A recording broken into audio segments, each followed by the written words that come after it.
Blog Talk Radio. Yes. Let's go up into the upper room. Then returned they unto Jerusalem from the mount called Olivet, which is from Jerusalem a Sabbath day's journey. And when they were come in, they went up into an upper room, where abode both Peter and James and John and Andrew, Philip and Thomas, Bartholomew and Matthew, James the son of Alphaeus, and Simon Zelotes, and Judas the brother of James. These all continued with one accord in prayer and supplication with the women and Mary the mother of Jesus, and with his brethren. And when they were come in, they went up into an upper room. They went up into an upper room.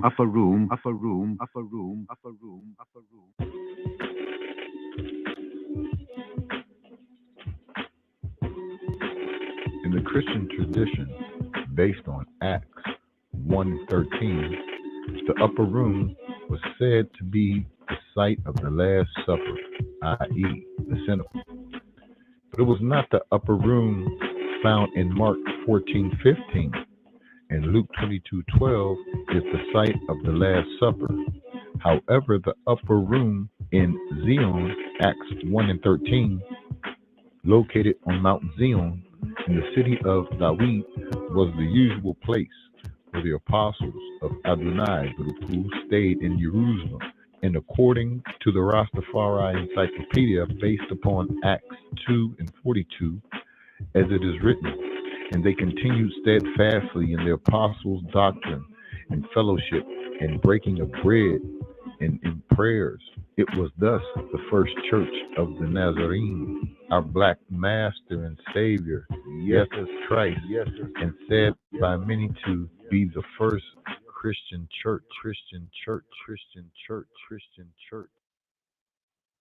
Then returned they unto Jerusalem from the mount called Olivet, which is from Jerusalem a Sabbath day's journey. And when they were come in, they went up into an upper room, where abode both Peter and James and John and Andrew, Philip and Thomas, Bartholomew and Matthew, James the son of Alphaeus, and Simon Zelotes. From the upper room is beyond, what they beyond, distinguishing the light seekers from the peon. Ron, say it on and play upon us, knowledge that is eons old. Has it been told since the days of old? And I sit watching the story unfold. Yeshua gave us the code, gave us the name, kept the Maui Haile Selassie, the first will reign, to open the book of the seven seals.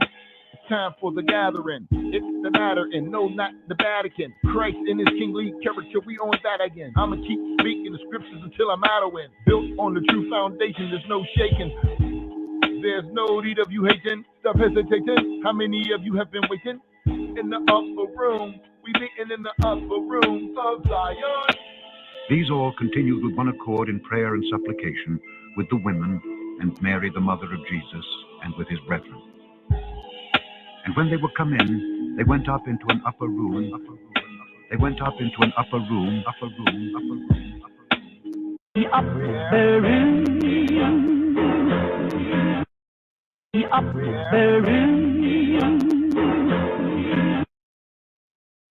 room. Upper room podcast here. Also, we call it sometimes Torah Thursdays. But here, let's touch on this Kiddushim. We have a double portion right here. Acharimot, after death of the two sons of Aaron, and Kiddushim.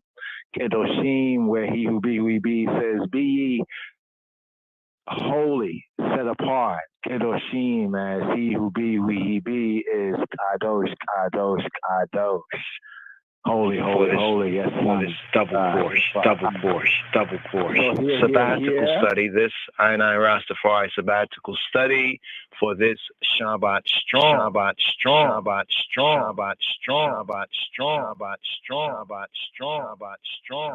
So here at day five, known as Thursday among the Gentiles of the nations, but here at the fifth day of the Shabuah, here at the fifth Aliyah, here in a double portion. And here, Shema Yisrael, here, for the Sheni Aliyah for Kiddushim, here in a double portion. It's the Hamishi. Here we're at the fifth in a double portion, Kush Shahain Mahov, in a double portion here, picking up with Leviticus chapter 19. here at verse 15. The Sheni Aliyah for Wayikra Kedoshim for the 30th Torah portion reading and feeding is the Hamishi, the fifth up offering, the fifth Aliyah. Here. Lo ta isu avel ma ba misha pata lo tisa fene dala welo tehdara pene gadol bi edeka tishpota miteka. Ye, y'all, shall do no unrighteousness in judgment. Thou, the eye, shalt not respect the person of the poor, nor favor the person of the mighty, but in righteousness shalt thou judge thy neighbor. Lo ta'isu awella ba mishpata. Y'all, ye shall not do unrighteousness in judgment.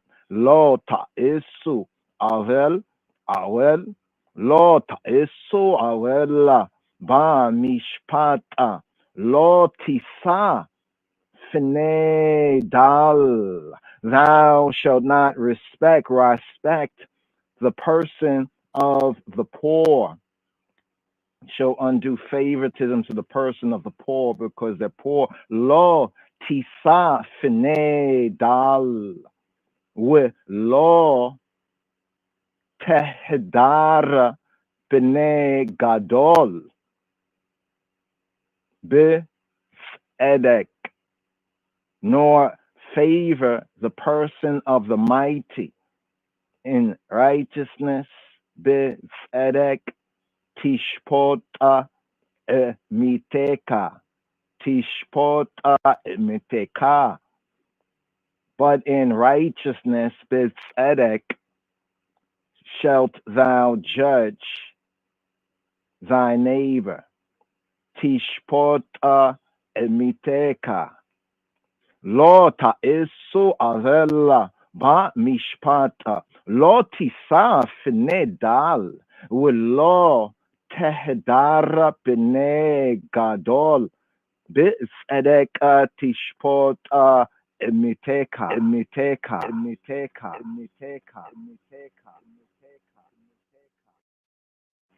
And the beginning of the second aliyah, the Sheni, here at verse 15. Lo ta isu awel avel ba mishpat lo tisa fine lo tehdar b'nei gadol b'tzedek tishpota miteka. Ye all shall do no unrighteousness in judgment. Thou shalt not respect the person of the poor, nor honor the person of the mighty, but in righteousness shalt thou judge thy neighbor.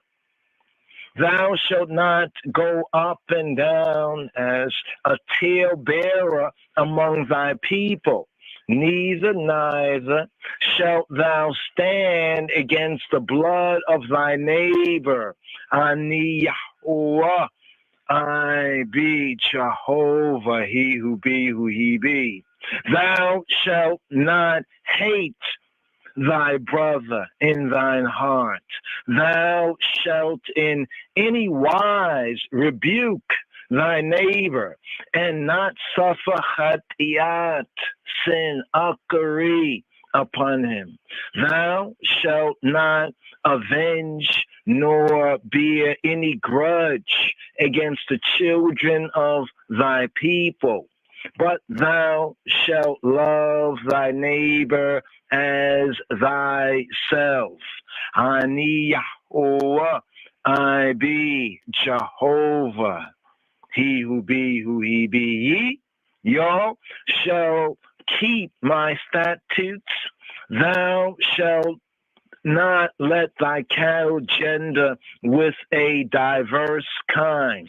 Thou shalt not sow thy field with mingled seed, neither shall a garment mingled of linen and woolen come upon thee.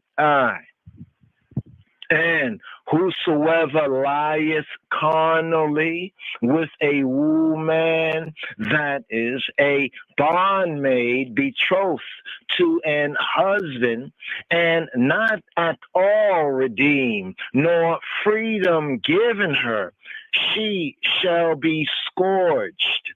They shall not be put to death, because she was not free. And he shall bring his trespass offering to the Yahweh, he who he be, to the Patach, the door of the Ohel Moed, of the tabernacle of the congregation, the tent of meeting, even a ram for a trespass offering. And Kohen, the priest, shall make an atonement for him with the ram of the trespass offering, Lifnei Yahuwah, before Jehovah, for his chatiat, for his akari, his sin, his lack, his forfeiture, which he hath done. And the chatiat, the akari, the sin, the lack, the forfeiture, which he hath done, shall be forgiven him. And here's the fulfillment of the second aliyah, the Sheni, and here at verse 23, we pick up with the Shalishi, the third aliyah, the Shalishi, at verse 23.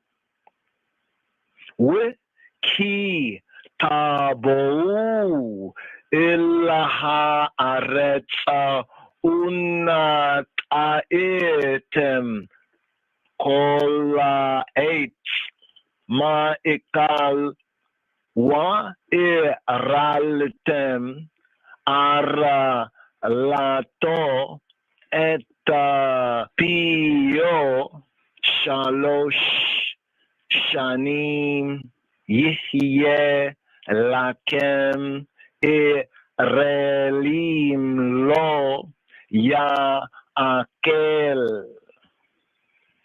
Verse 23 for the Shalishi, the third aliyah.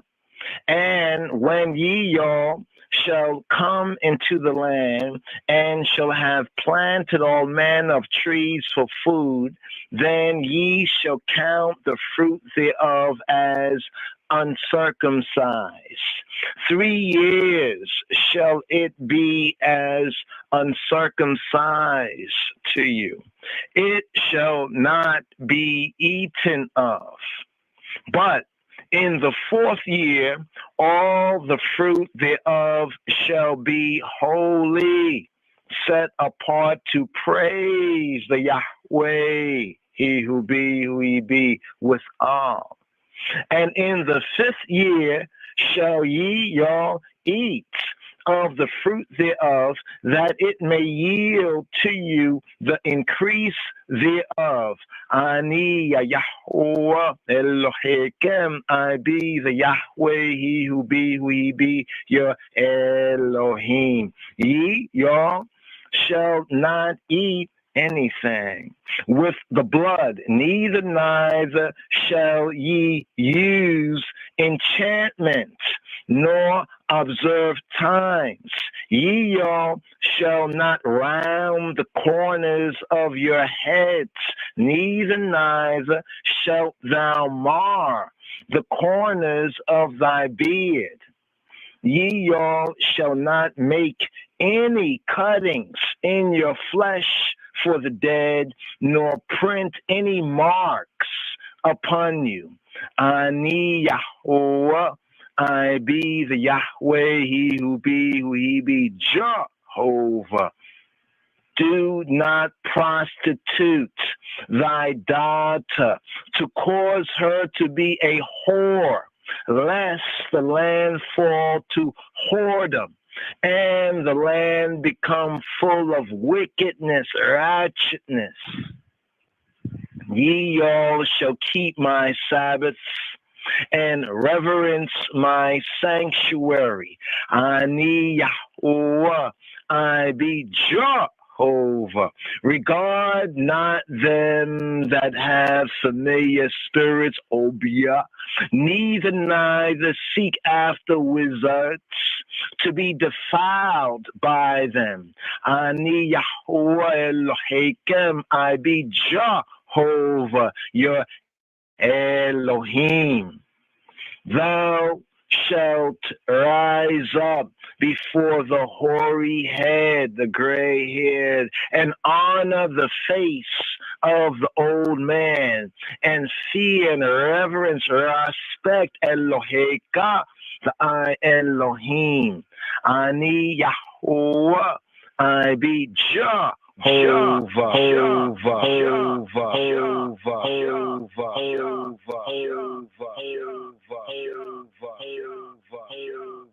yes, yes. The fifth aliyah right there. The fifth aliyah in a double portion. We have a double portion, Acharei Mot, after the death, specifically after the death of the two sons of Aaron, and Kedoshim, Holy One, saints. It's interesting from the read right there in the Kedoshim portion, second and third aliyah right there, as it's read when it's a double portion. So we have seven, seven, we could say 7 slices of that sabbatical manna, that bread right there. So here for the fifth aliyah here, also on the 5th day of the Shabua, the week, we have that aliyah. The aliyah right there, those aliyots there as one in the double portion. What's interesting is how we treat our woman and the daughters and what happens in the land.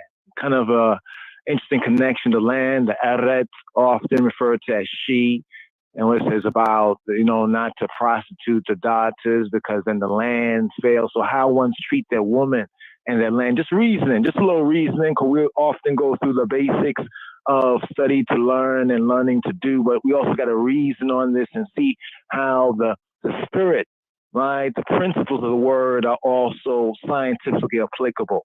How ones and ones treat their woman and what kind of country they live in. I'm talking about naturally, according to the natures. But here, for this double course, sabbatical study, this I Rastafari sabbatical study for this Shabbat strong. Blessed be Ubu Manfaxadu Adu Amlak Aman.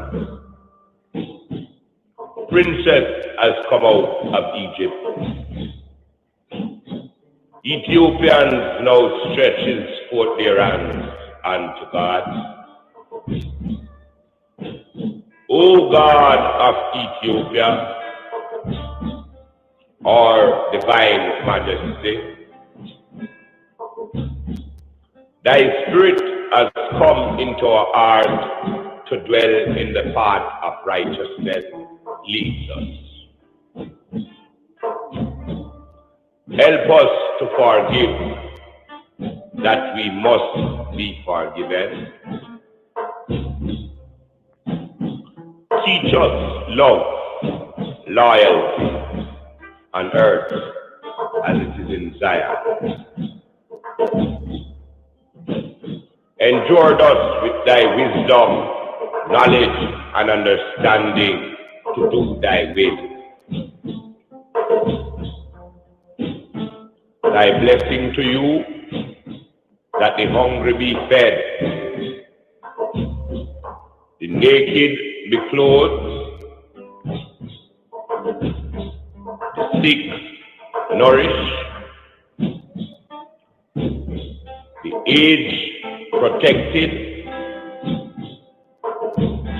and the infants cared for. Deliver us from the hands of our enemies, that we may prove fruitful in these last days. When our enemies are past and decay, in the depths of the sea, in the depths of the earth, or in the bowels of a beast. Oh, give us all a place in thy kingdom forever. Selah. Let the words of our mouth and the meditation of our heart be acceptable in thy sight. O Jah, thou art the strength and our Redeemer, that liveth and reigneth in the heart of man. Yes, science. So let's just unpack right here, just a few matters here on the Upper Room of Zion. Here's the Thursday podcast, also sometimes called Torah Thursday. So we have a double portion here. Acharemot, after death, the 29th sabbatical study, and the 30th Kedoshim, or Kedoshim, holy ones. There's a couple of very interesting points. Mainly it was from Leviticus chapter 19, verse 15. To verse 22 for the second, and then the third here in the double portion from Leviticus 19:23 to 1932. 1932. Interesting, 1932. What a year, what a year. Now, it's a very interesting point. It begins off first saying that y'all shall do no unrighteousness in judgment. In judgment. You know, like for my friend, he's my brother, and so I let him slide on that. But you're not my brother, and so you can't. You know, them unrighteousness and judgment, the same judgment for both, whether it's your good buddy, your bona fide, or it's the other guy, right? Y'all shall do no unrighteousness in judgment. But let's put this chapter in context. We're zooming in right here. Let's go to the top of the chapter, Leviticus chapter 19. This is to unpack and reason for those who are able to be reasonable right now. So give here, Shema Yisrael, Shemuli. Here I. The relationships and the trod, walking it out. There's a relationship. So I say, I is Rastafari. So there must be a relationship if we call I ourselves Rastafari. Is Rastafari the man, or is it the movement? Or is it both? And in what way? What's the relationship? The relationship and the walk and the trod of Jah's earthly people continued here in Leviticus chapter 19, here in the third book of Moses, known in the Hebrew as Wayikra. In the modern Hebrew, they might call it Vayikra. Wa and Yikra, and he called. Many, enough, I call.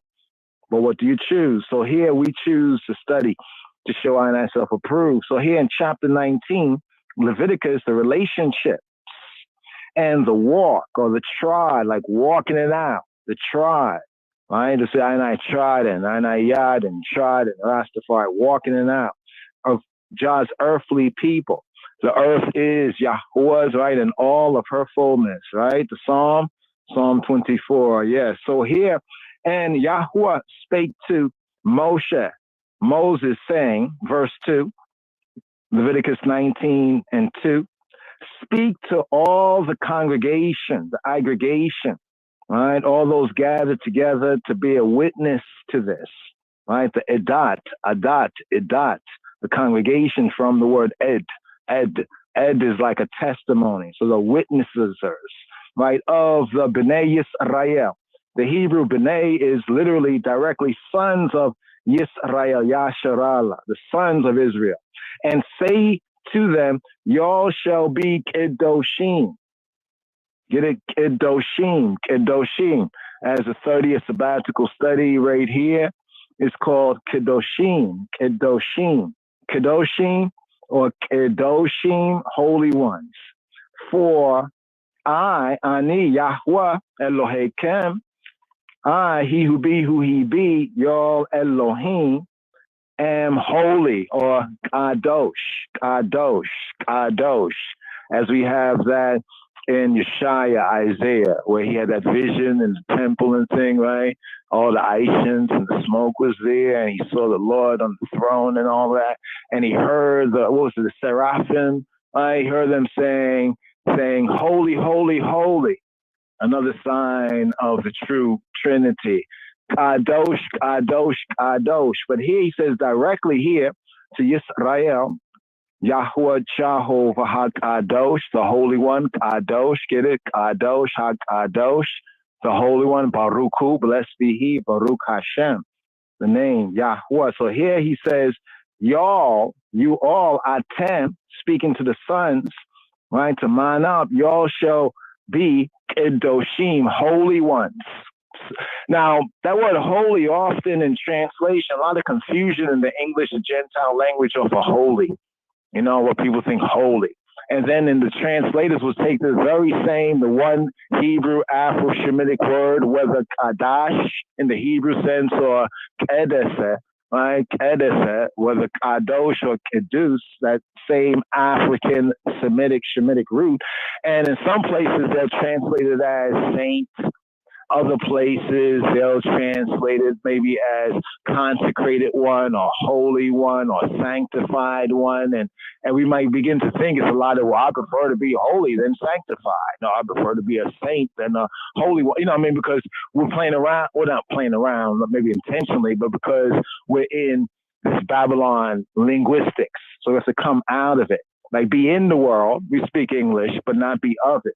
Right, so we have to study to shew ourselves approved. So here is the key word for Kedoshim in Leviticus chapter 19, verse 2, where it says, speak to the Edat, the congregation, the B'nai Yisrael, the sons of Israel, and say to them, right, y'all shall be Kedoshim, set apart ones. The best definition coming from the African Shemitic language, the Afro-Shemitic language like Hebrew or even in the Amharic or the good is, the best, right, the most operative sense, by the best, is set apart. This is the basic sense of set apart, right? So he's saying, be set apart ones, for I, Yahuwah, Jehovah, he who be who he be, HaKadosh, Baruch Hu, your Elohim, Elohim, am Kadosh.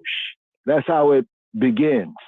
Now, what's interesting is that verse 3, it's just a little reasoning, unpacking, as some may say, of this Torah reading and feeding, because most time we're going through it so we can get a basic hear and ear. It reminds I and I of what Gormawi Negusa Neges, His Imperial Majesty, Gormawi Haile Selassie, said in that audible that, we like to play as a regular reminder. The Lions Roar? You know how it goes? Yeah. My advice to all is to fulfill the Ten Commandments.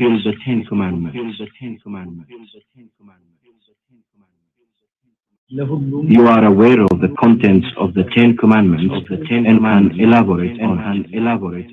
You heard, and we can. Are ye not as children of the Ethiopians unto me?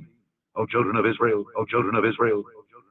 Shema Yisrael, Adonai Eloheinu, Adonai Echad, Adonai Echad, Adonai Echad. It's interesting because Godamari Negusim Neges, the King Messiah, the King of Kings, says that you're all like familiar, right? You know, with it, right? With the commandments, and may do what? Elaborate. So here's what we just are reasoning. We call it reasoning. We're reasoning on this right here. So here for the second part of the double portion, right? Because in years like this where they double up, where you have to just use the time wisely to try to unpack and get a good, you know, groundation on what's being said here. You know, just what does it say? You know, not how we feel about it. Not our feelings. You know what I mean? Feelings are good servants, but poor masters. Right? But just to understand, get a basic understanding. So what is being said here and to whom it's being said? Here in verse 3, it says, y'all shall fear or reverence, right? Like you say, respect or reverence, every man, his mother and his father. Check. Now that sounds a lot like the 10 words, the 10 commandments. Recall the 10 commandments, the 10 words? Remember the 10 words? What does it say? What's a similar sounding verse in the 10 words? Right? It says honor, right? How does it go? Honor thy what? Thy father and thy mother, right? Then the promise comes after it, you know, that yeah and amen, that your days belong in the land, that Yahweh, thy Elohim, thy power, thy nature of nature giveth to thee. All right, but here in the handbook of the priests, note that the mother, right, the mother principle is first, and the verb is not honor, but the verb here in the English is fear or reverence, right? Thou shalt reverence. Remember that Leviticus is mainly, right, the handbook of the priesthood, and it's concerning, we say, the foundation and the holy place, right, covenantally speaking, concerning the sanctuary, the holy place. We can say the spirituality of the B'nai Yisrael, these principles for this people that was birthed, right, out of the Tawi, out of the two lands, Mitzrayim, right, or euphemistically speaking, Kemet. Here it says, y'all shall reverence, fear, reverence every man his mother and his father, and keep my Sabbaths. I, Yahweh Elohim, I be he who be your Elohim. So note that the fear thy mother. Now, what I've pointed out before, but I'll point out a little more explicitly here, for an Israelite, or one who's of Israel specifically, because they speak to who? The children of Israel. And say speak to the children of this or the children of that. The only kind of similarity or connection we get outside of Yisrael is with verses like, you know the verse, Amos 9 and 7. I know, I just played it again. Are ye not as children of the Ethiopians unto me, O children of Israel, O children of Israel? Are ye not as children of the Ethiopians? Are ye not as children of the children of the Ethiopians? Are ye not as children of the Ethiopians unto me, O children of Israel, saith the Lord? And what we get historically and testified, and even within scripture prophecy, is another nation coming into a similar, right, a similar relationship, right, as the B'nai Yisrael. But strictly speaking, here in HaTorah, it is speaking to the sons of Israel. Now here it's saying to them as regarding the holy. So we say, like, there's a term MF, right? Mother Akka, as it were. What's interesting is mother, of course, is a person. It's our mother, but it's also a principle, right? And notice here in the handbook of the priests concerning the sacred and the holy, the mother principle is put forward, and the verb is changed from not just honor, because honor is honor, and respect is respect, or reverence is reverence. But the mother, Torah, from a Hebrew perspective, is feminine. The Torah. So Yahweh Eloheinu, Jehovah our Elohim, right? He who be who he be, bringing out the more Hebraic sense into basic, simple English. It is what it is, right? It is what it is. He who be who he be, right? And he brings out his attributes to show who he be. He be the kind, the gracious, the loving, the merciful. He be the truth, all of that, right? And Mo, right? But what's interesting right here is the Torah is the mother, is feminine. When we're reading in the Hebrew scripture and it speaks of Torah, it speaks of Torah in the divine double helix in the feminine sense. So he who be, who he be, has given she his direction, instruction. So when one violates she, they become, as a term that the Lord sheep like to use, a mother ucker. You know, a mother ucker. So to go against the Torah is like to go against your mother. Not your mother, but a higher covenantal sense of mother. How do we know this? Well, we turn to Shlomo, right? Solomon, right? This is the wisest man of his time. You know, so Solomon, what does Solomon say in his Proverbs? Mishle Shlomo, right? The Mashal, Mashlim, the parables, allegories, right, of Solomon. What does he say in the first chapter? Right? What is it? 1 and 8, my son. Another way of saying, my disciple, hear the instruction of thy father, and forsake not the law of thy mother. The Torah, already feminine, Torah, right, of thy mother. And here in Leviticus, it's an interesting re-emphasizing of the role of honoring the mother and father, or the honoring of father and mother. But here we have the reverencing of mother and father, and then the connection of the Sabbath. And the Sabbath also brings out another kind of a feminine sense, right, of covenant keeping with he. With he, you got to keep she. I want you to overs that. See, this is not what's brought out in Gentile Christianity, because, you know, it's Frankenstein language, it's English, and their conception that this is not really theirs. It was a borrowed thing for a borrowed time, you know, but now it's like, you know, the lost sheep are coming home, right, to our own knowledge. Now, I just point to that at the beginning here of Kedoshim, just as a context, a contextual, right? Now, zooming forward to the specifics here from the fifth aliyah for the double portion, but namely the second and third, right? The second and third here in the double portion is the fifth, right? The second and third right here in Kedoshim, the 30th sabbatical study, will be the fifth in a double portion, the 29th and the 30th.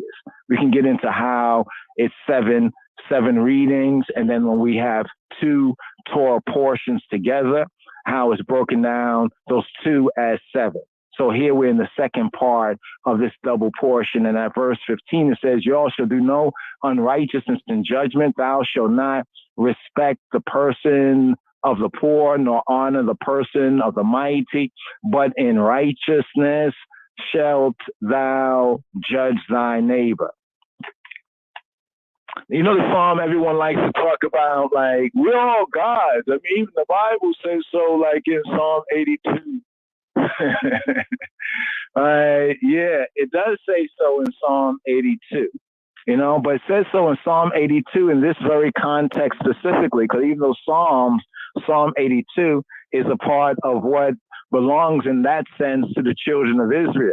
So all of this kind of goes together when we rightly, as it says, divide the word and we rightly connect the word. Because if we look at Psalm 82, right, what does Psalm 82 say right here? Psalm 82 is an interesting psalm. It's a Tuesday evening psalm. And this psalm is a psalm often that people point to verse 6, 82 verse 6, where it says, "I've said ye are gods, so we all gods, you know, everybody's a god." No. Get off of that Gentile-minded stuff. This is specifically speaking to the sons of Israel, right? They were Elohim in the sense of judges. They were called and chosen in that covenant keeping for a specific duty and responsibility that Psalm 82 says that they have shirked. They've shirked their responsibility. They have fallen short. Psalm 82 says that the children of Israel have been caught lacking, right? Where it says that God standeth in the congregation of the mighty, or in the mighty, right? The gods, literally in the Hebrew says that, you know, God standeth in the congregation of the El. So the Elohim stands in the congregation of the El. the Hayel, right? The mighty one. He judges among the Elohim. And what's the next verse? How long will ye judge unjustly and accept the persons of the wicked, Selah? Defend the poor and fatherless and do justice to the afflicted and needy. This is what Torah is going over and over and over. You'll see it within the verses and what is pronounced. Even here where it says, y'all, speaking to the sons of Israel, all right, to whom more is given, more is required. Right? Even the language here is speaking to all the mandem as one man, right? As one man. As it says that Christ is the Messiah is the head of man and the head of Messiah is the Father. So there's an order.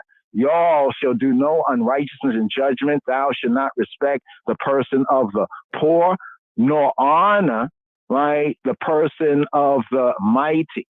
Right? And here in Psalm 82, it says, how long will you judge unjustly, like with partiality, and accept the persons of the wicked? Selah. Defend the poor and fatherless. Do justice to the afflicted and needy. Deliver the poor and needy. Rid them out of the hand of the wicked, of the ratchet. This is what the instruction in Torah, if they were followed, right? If the Torah theory was put into effect, would yield, but it had not. And here in Psalm 82, it's a judgment on the unjust judges. We can say the unjust gods, or the sons of Israel to whom more was given and who had fallen short. We could also say to Ionai as Rastafari, we're Rastafari, and the others are not Rastafari. And they say, well, you're Rastafari, and that's Rastafari Kedaman Haile Selassie. How come he's about this and you're about so much less? That's not blessed, right? Let's be less, right? Fourth verse, it says, deliver the poor and needy, rid them out of the hand of the wicked. Verse 5 is an interesting verse, ain't it? They know not. Who don't know? The poor and needy, right? Who do you think had time to study the Torah, right? You know, it was given to the Levites, right? But the children of Israel was to be given a basic, a basic understanding. What is your duties and responsibilities? Summed up here in Psalm 82, where it says, defend the poor and fatherless, do justice, afflict the needy, deliver the poor and needy, rid them out of the hand of the wicked, the ratchet. They know not, neither will they understand. They walk on in darkness. And then, like we say, like one's in the dark, one is not enlightened, so to speak. Like all the foundations of the earth are out of course. Verse 6 now basically hits the nail on the proverbial head. I have said, the same one who, it says, God or Elohim, the judges, to bring out this psalm from the Hebrew, the judges, like the judges of Israel, the Shoftim, who are called the Elohim because they act as agents of Yahweh Eloheinu, the Elohim, that we are now standing right in the congregation of the El, of the Almighty, Hayel, the Almighty power. And is he who is judging now amongst us as the Elohim. Now, when does Israel stand in that sense? At the 3 times of the year, the 3 pilgrim festivals. 3 times in the year shall all the males of Yisrael appear right before Yahweh, before Jehovah. In a active sense, overt sense, that's in the place that Jehovah has set his name among the tribe, that he set his name, and he set his name, we say, among the tribes of Benjamin and Judah.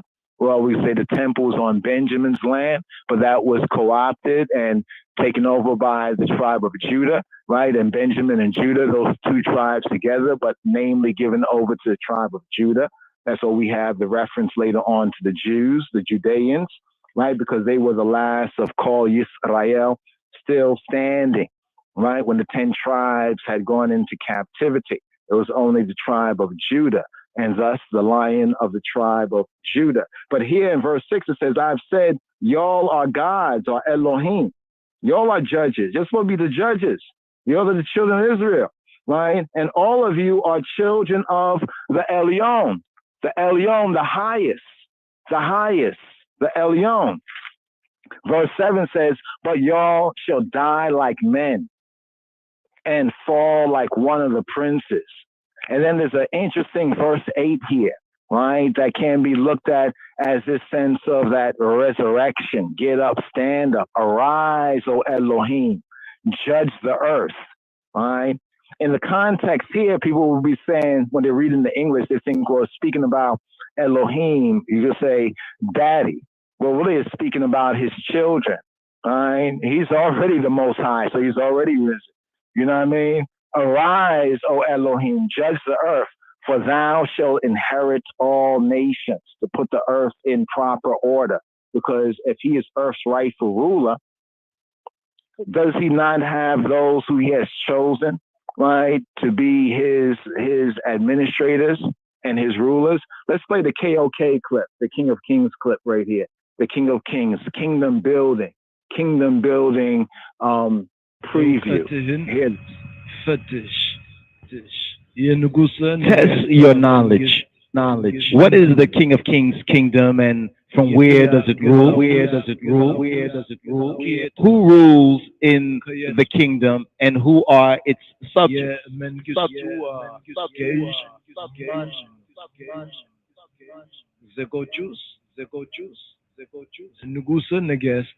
How has the King of Kings assured us that his kingdom is a reality?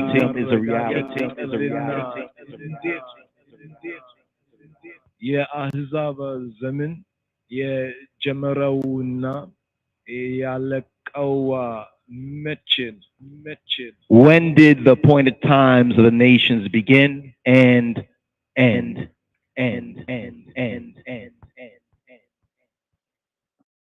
So Psalm 82 is a good psalm to study side by side, especially here for Kedoshim, in the Kedoshim, where at verse 15, y'all shall do no unrighteousness in judgment. Thou shalt not respect the person of the poor. Now, what's not brought out in translation is that in the Hebraic sense, to respect in this context is to show a partiality to a face. Showing partiality to a face. You know, like when you see your friend, you know, and then you see somebody who's not your friend, or who you see you're partial to your friend. Okay, that's your friend. Okay, boom. But now if you're in a position to judge something, right, you are not to respect or show partiality to the person, to this person or that person, in this context here, to the person of the poor. I thought this was very interesting.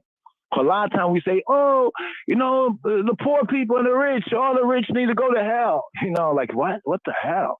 You know, it's like, what kind of thing is this? You know what I mean? Does this mean that because people are poor, this makes them righteous because a person just happens to be poor? I'm not talking about circumstance, situation. Everybody, you know, got their story, got their situation, but just a general precept. That's why when we looked at this in the Torah, here in Leviticus chapter 19, verse 15, thou shalt not respect, show favoritism to the person, the poor. So a rich man and a poor man come before you, right? And, you know, the poor man says, the rich man robbed me. How many people will be like, yep, that happened. They're always doing that. You didn't even hear the case.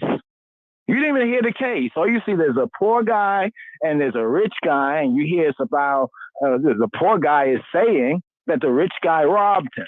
And you're saying, well, yeah, that has to be because in another case somewhere else, or you know about multiple cases of that happening over here, but you have not heard the case before you. Is that not to show a respect, or in the Hebraic sense, a recognition, like a recognition of faces, right? And in James' gospel it speaks about that. Even though it buns up the rich and the way rich have exploited the poor, as it's a general precept, but it does point that out, like you favor one person because they have on this kind of clothing or that kind of clothing. But notice what it goes on to say, nor honor the person of the mighty.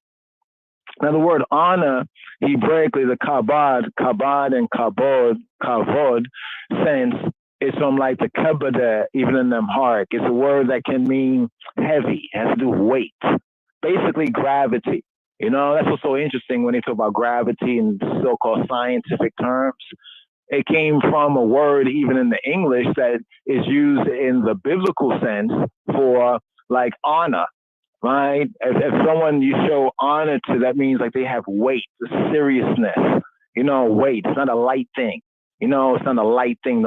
Don't treat, your father, your mother lightly in that sense. You know what I mean? But these ones here says, may honor the person of the mighty. Oh, because you're going to favor that person. Because if you rule against that person, they got a lot of wealth, or they like to give out favors, bribes. So you're going to be partial to that person, right? But it says, here's what we are to do. In righteousness shalt thou judge thy neighbor. I think there's something interesting about this right here. All right. People say, well, everybody is my neighbor. No, everybody's not my neighbor. I mean, just thinking objectively, subjectively, yeah, you can feel that way, but just objectively speaking, in this sense, we have a community. All right. This is what makes these rules and regulation work. We're speaking about community. Not like I'm over here in Brooklyn on this block, I keep the Torah. Then between me and my next brother or sister in like many blocks away, we got a bunch of heathen. You know what I mean? That's not really my neighbor over there in the same sense as if we lived in a community or society or kibbutz, so to speak, together, right? Then look at verse 16, Leviticus 19:16. Thou shalt not go up and down as a talebearer among thy people, like a gossip, but this is what social media is all about, right? How often we get caught up, or they trying to catch us, they're trying to fish us, bait us, net us in that. Neither shalt thou stand against the blood of thy neighbor. Ani Yahuwah, I be he who he be. Verse 17 is an interesting verse, Leviticus 19:17. Not just to read it and hear it, but also to study, to learn, and to learn to do, to walk it out. Remember, relationships, right? And that the walk, the tribe, right, of God's earthly people, because God's earthly people live this in the earth. You know what I mean? Then that kingdom truly can be established on this earth. Thy will be done, thy kingdom come on earth, right? A lot of people want to run away, go to heaven. There's nothing there that says you have any right in heaven. In the garden, yeah, maybe. What did you do? Verse 17 says, thou shalt not hate thy brother. Hear this one. Thou shalt not hate thy brother in thine heart. Isn't that interesting how it's worded there? Hate thy brother in thy heart. But you don't know if maybe the brother hates you, right? But he put on a good face, a good show of it, but in his heart, right? Hearticle, to the heart of the matter. Thou shalt not hate thy brother in thine heart. Thou shalt in any wise rebuke thy neighbor. Check that. It's saying that for Yisrael, the Bnei Yisrael, the sons of Yisrael, we all are brothers one to another. And based on that, therefore, all as neighbors. Notice what it says. Thou shalt not hate thy brother in thy heart. Thou shalt in any wise rebuke or correct or check your neighbor, your brother, and not suffer sin, hatiyat, lack, right? So he's lacking. You're not going to say, yo, bro, you lacking on that. You sinning, you ucking up on that, bro. Yo, you're not going to say that. Even if you had love in your heart, by keeping that in your heart and not speaking on it, right, you begin to have hate. You ever want to tell somebody about somebody, you say, no, I'm not going to tell them. But the more you don't tell them, it's like you get maybe funny feelings, because you know what that funny feelings is? You're supposed to tell them. Pull them on the side, not to expose them on social media, pull them on the side. Hit them up, DM them, DM them, right? DM them, the dum-dum, right? Thou shalt not hate thy brother in thy heart. Thou shalt in any wise rebuke thy neighbor, correct thy neighbor, and not suffer. This is the interesting part here. Suffer hatiyat, sin, lack upon him. That means, in a sense, you become party to that. Because in that case, your brother was lacking, he was falling short, he was ucking up, or your sister, but you're not going to say nothing. All right? So when everything is said and done, you're party to that. You're accomplice. Accomplice act after the fact. That's what they call it, right? After the fact. You see, because remember we're talking about judges, the Elohim, right? The Elohim, the judges, right? The judgment name of Yahweh. Thou shalt not avenge, nor bear any grudge. Any what? Any grudge. See, we can say, well, some of the ain't right Israelites, they're offering this about Ethiopia, they're offering what they say about Haile Selassie, most of them, majority of them. However, right, we rebuke them, right? We rebuke them. However, right, if you don't, you start to be a grudge against the children of thy people. Are you not as the children of the Ethiopians? But thou shalt love thy neighbor as thyself. An interesting principle indeed. See, we hear this, right? We hear, love your neighbor as yourself. Yes, love your neighbor as yourself. We say it, but do we stop and say, what does this mean, Chabarim? Love my neighbor as, wait, so I love myself, right? So therefore that means I really should love my neighbor, my brother, like I love myself. But what if I didn't really love myself? You know, what if you don't really love yourself? All right, so it's a very interesting reason. I'm just sharing some highlights right here. Because I was thinking, saying, sometimes we're upset, saying, oh, the brethren, we're not showing a lot of love one to another. That brother don't show a lot of love, or I show him love. But have you ever thought that maybe he don't love himself? Think about it. Maybe he's just giving you the same kind of love he has for himself. If he's really, you know, it says love, thou shalt love thy neighbor as thyself. But look at the qualification. The qualification is first to love yourself. You see, hear people saying, you got to love yourself, man. Yeah, love yourself. You got to forgive yourself. I'm just testifying here, Ras, Iodonis, Yadin, right here, just testifying. When I first heard this a couple of decades ago, I said, how, it's a curious thing. You know, from what I heard, I didn't find anything wrong with it, but it's like, you know, I said, you know, love, you know, like when people like, love God, you got to love God, you got to love the Lord, you got to love, you know. But then when I started to read and study the scripture, I came across verses like this, where it says, and thou, speaking to I, shall love thy neighbor, my brother, as myself. So what's the first thing you got to check? You got to check what sort of love you got for yourself, right? And sometime if you're on the reverse end of this, maybe ones have mixed up moods and attitudes for you because they have mixed up moods and attitudes for themselves. Right? Ani Yahweh, I be, he who he be. Right? So now just scrolling forward right here, because we have a psalm, today's daily psalm, but here, just to reason. Let's go to the third aliyah for Kedoshim, Leviticus chapter 19, verse 23, where it says, and when ye all shall come into the land. So we have rules, regulations, so to speak, direction, instructions, right, for man, right, for one and one, for the woman, you know, a few for the woman, you know, but mainly for the man, not for the man. It's like we have to be reminded. Notice it doesn't say to a woman directly. Torah does not say directly to a woman, right, you shall reverence your mother and your father. No, it says directly to the man. It's almost like we men, them,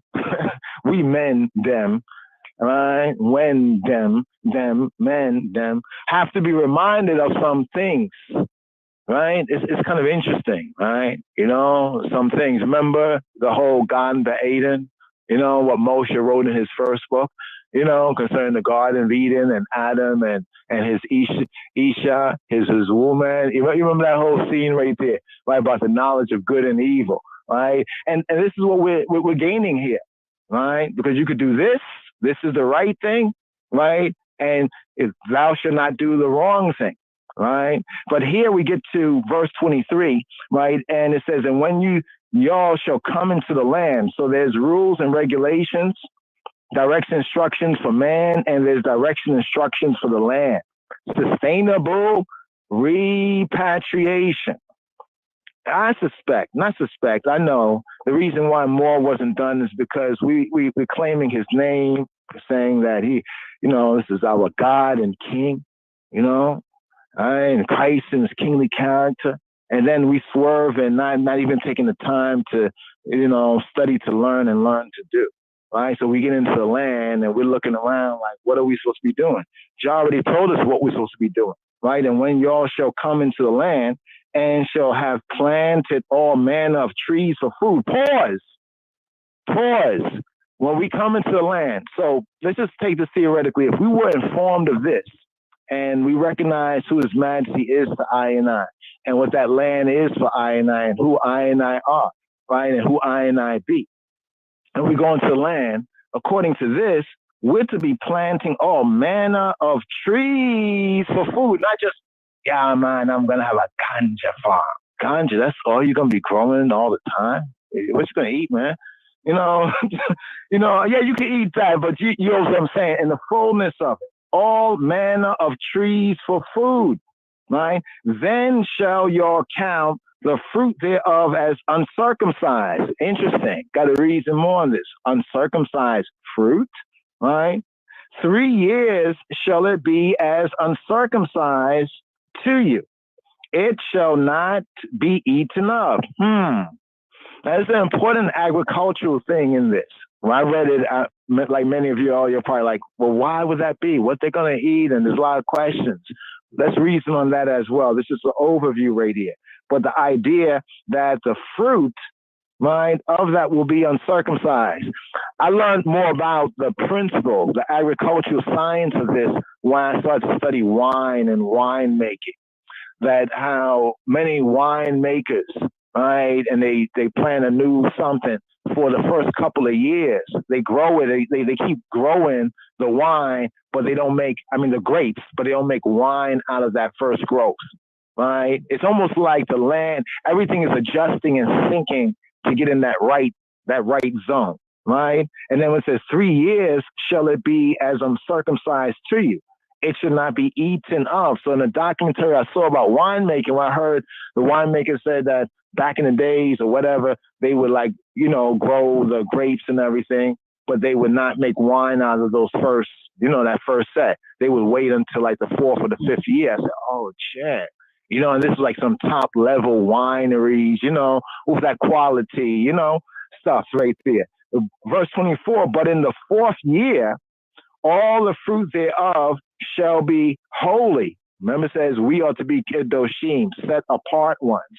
So all the fruit thereof shall be set apart to praise. The eyes is to praise Yahweh, to praise Jehovah. So look at that with the fruit. Even this emphasis on the fruit. It didn't say all the dead animals, all the sacrifice. No, it says all the fruit, right? All the fruit thereof. Right, and Jehovah planted a garden, right?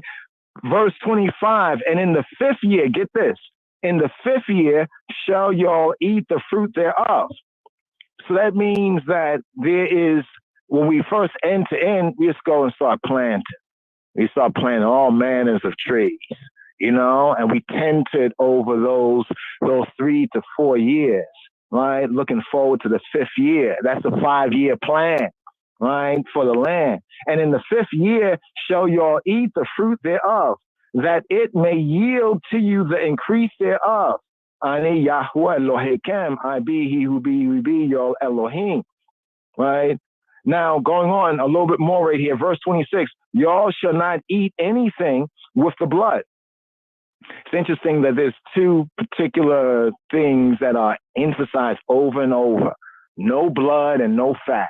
I find the second one to be interesting nowadays because it seems like people are conscious of trans fats and reducing their fat intake. Everybody's, because it keep you healthy, keep you organic and all that. And I said, Jah told the children of Israel way back when, cut off that fat, right? Burn it up, right, on the altar, some incense here, some Haitians there, and go on with your business, So if you're going to eat the meat, don't eat the fat and no blood, right?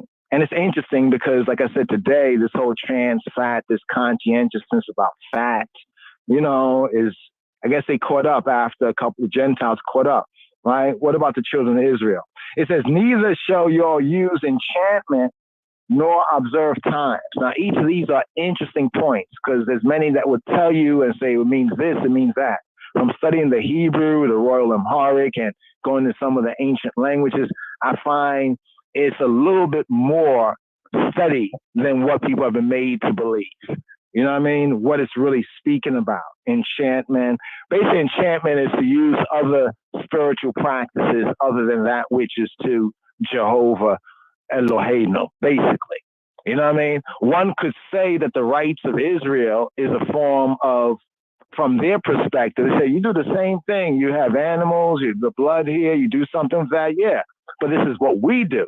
We're not to do, right, in Jah's covenant, what you do. That's what it's basically saying, right? We're not to do what they do, basically. Neither shall you use enchantment nor observe times. Verse 27, y'all shall not round the corners of your heads. This is kind of interesting. You know, that was one of the points. I got to know this from the early tribe in Rastafari, because men in the mind, the elders then pointed this out, rounding the corners of our heads. You know, like some will have the locks up on top. I know some of y'all may have that, but if you're not really rocking with the covenant, then you're out of covenant. But if you're Israel, then you heard this, there's a possible judgment. Y'all shall not round the corners of your heads, neither shalt thou mar the corners of thy beard. You know, all these kind of cuts. I think some of the other Israelites have gone into these kind of areas pretty well in some what they put out in social media. You know, some of the haircuts that, you know, we as lost found sheeple have been about. You know, the goatee, for example, the goatee would not be a covenant beard. You know, a covenant keeping beard. You know what I mean? And if our brother has that, what's up with the goat? You know, you want to be sacrificed, huh? Verse 28, y'all shall not make any cuttings in your flesh. This is a good one here, because people have asked, what about tattoos, Ross? What about tattoos? What about tattoos? Well, the Bible says, y'all shall not make any cuttings in your flesh for the dead, nor print any marks upon you. Ani Yahweh, I be, he who be, who he be. I be Jehovah. Now, let's unpack this briefly here. Y'all shall not make any cuttings in your flesh for the dead. I think that verse is kind of straightforward, because many peoples, many tribes and others have done that. What I find to be particularly interesting is His Majesty has this almost a whole chapter where he's reasoning with the priest. This is why he's Rastafari Mekonnen, why he's that prince and plenipotentiary and Davidic heir to the Davidic throne, where he's giving instruction. His Majesty, Haile Selassie, is giving instruction, right, to the church. Basically what His Majesty is saying to them is, I've read in the scripture and the ancient churchical writings that this is the way and you're not doing it this way. Stop doing that and do this. In fact, let's see if we can bring this up. Do we have this available? We're going to get into the song, brothers and sisters. Give me one. Okay, yeah, here we go. Here we go. It's in the autobiography, right? It's book 1, right? It's book 1. I want to share this on this point concerning, you know, what people call the dead and some of the excessive things that we do, and sometimes priests who are practicing or religious people who are malpracticing will encourage us in some of these ways that are not right in the Almighty sight. So there's a chapter here, let me see, about his instruction to the savants. Let me get this chapter here. So I had this marked in this, but it's where His Majesty is giving instruction, and he basically wanted to stop this hopeless mourning for the dead. He calls it the hopeless mourning for the dead. Now, when I read that a couple of decades ago, I was like, man, I said, yeah, because, you know, I was hearing from Rastafari. You could say I was hearing from certain Rastafari elders were, you know, sharing their, you know, experience, wisdom, and direction, instruction that they were sharing with I. And then when I got to read and study certain things concerning, well, what did Haile Selassie say about this or do about that? And then I was reading here in the autobiography, book 1. Give me one moment, my brothers and sisters. Just talking through this right here, trying to find this particular section. I thought I had this marked a little better here. But where he talked about the hopeless mourning for the dead, and he actually is reproving the priests.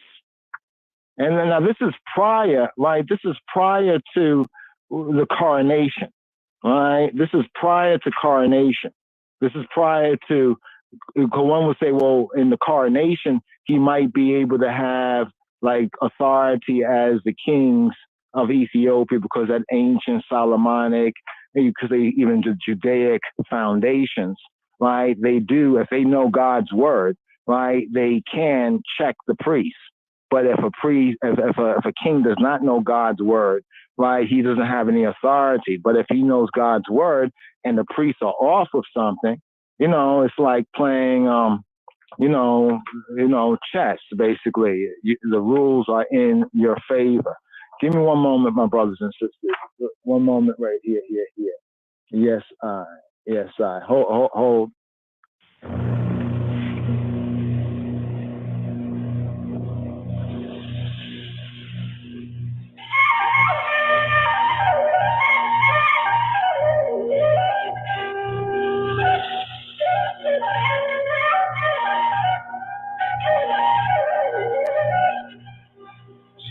ሽመላ ሀገራችን ጀሩሳሌም ገና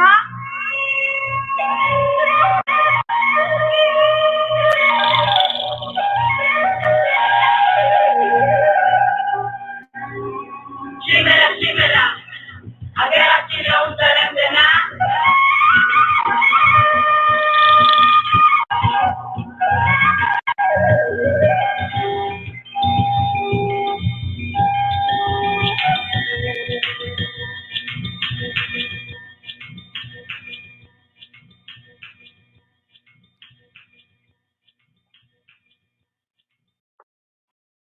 The evening psalm here, the evening psalm before we ride up. I'm still going to find that quote, the quote that seems to be eluding. I just want to read a portion of it and give you the exact chapter. Psalm 81. מזמור פ"א למנצח על הגיתית לאסף. Sing aloud unto God our strength. עוזנו, הרנינו לאלוהים עוזנו. Make a joyful noise unto the God of Jacob. לאלוהי יעקב, הריעו לאלוהי יעקב.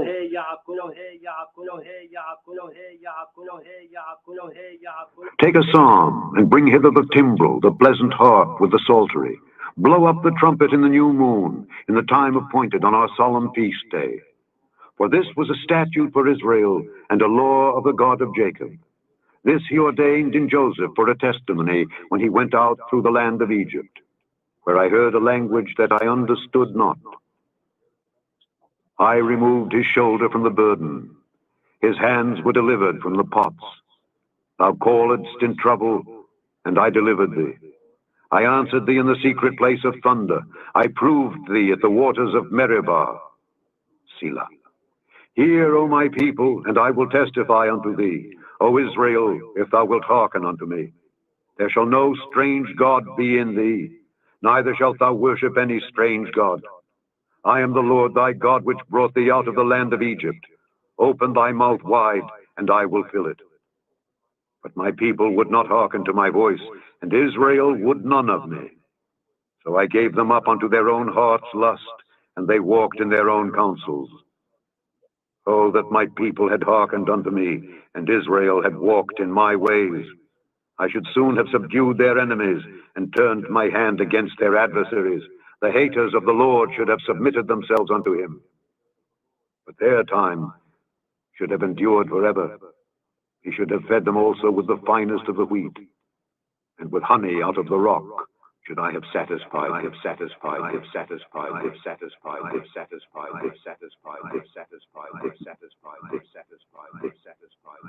Yes. The evening psalm pointed here, as it is said, Psalm 81 chanted on the 5th day of the Shavuot, the 5th day of the week in the Temple of Jerusalem, and also contained in some of the ancient Orthodox Church, Ethiopian Tewahedo Church liturgies as the Thursday Psalm. Also Judaically, it's a psalm also chanted on the 5th day.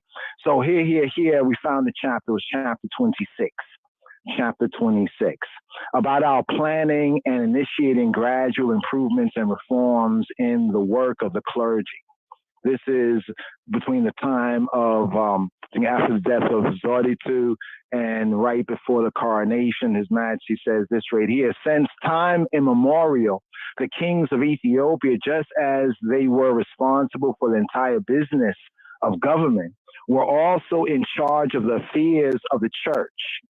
And let's sink in, because you got some apostasy among some EOTC of today that will try to tell you something different. But here, His Majesty, Gormawi Ngusen again, says, since time immemorial, the kings of Ethiopia, just as they were responsible for the entire business of government, to say like the kingdom, were also in charge of the affairs of the church. They would select persons from among the savants and the learned and make appointments to, as well as dismissals from, office at the various churches and monasteries, and in general have the authority to control all their functions. Now, what's very interesting is that since it's the throne of David, right, the throne of the Lord, the throne of Solomon, which is the throne of David, when we start to look at what David did, it's David that appointed, of the tribe of Judah, that appointed an order for the Levitical priesthood that was followed up into the first century times. I just want to just point that out. We have Zechariah, you know, the father of Joseph, not Joseph, of John the Baptist, right? It says that he was offering the offering of Ishans. He was doing the Ishans offering, and it was his turn to do it. These turns, right, were brought in by David, right? And David's sons are also called, in the Hebrew, they are called priests as well.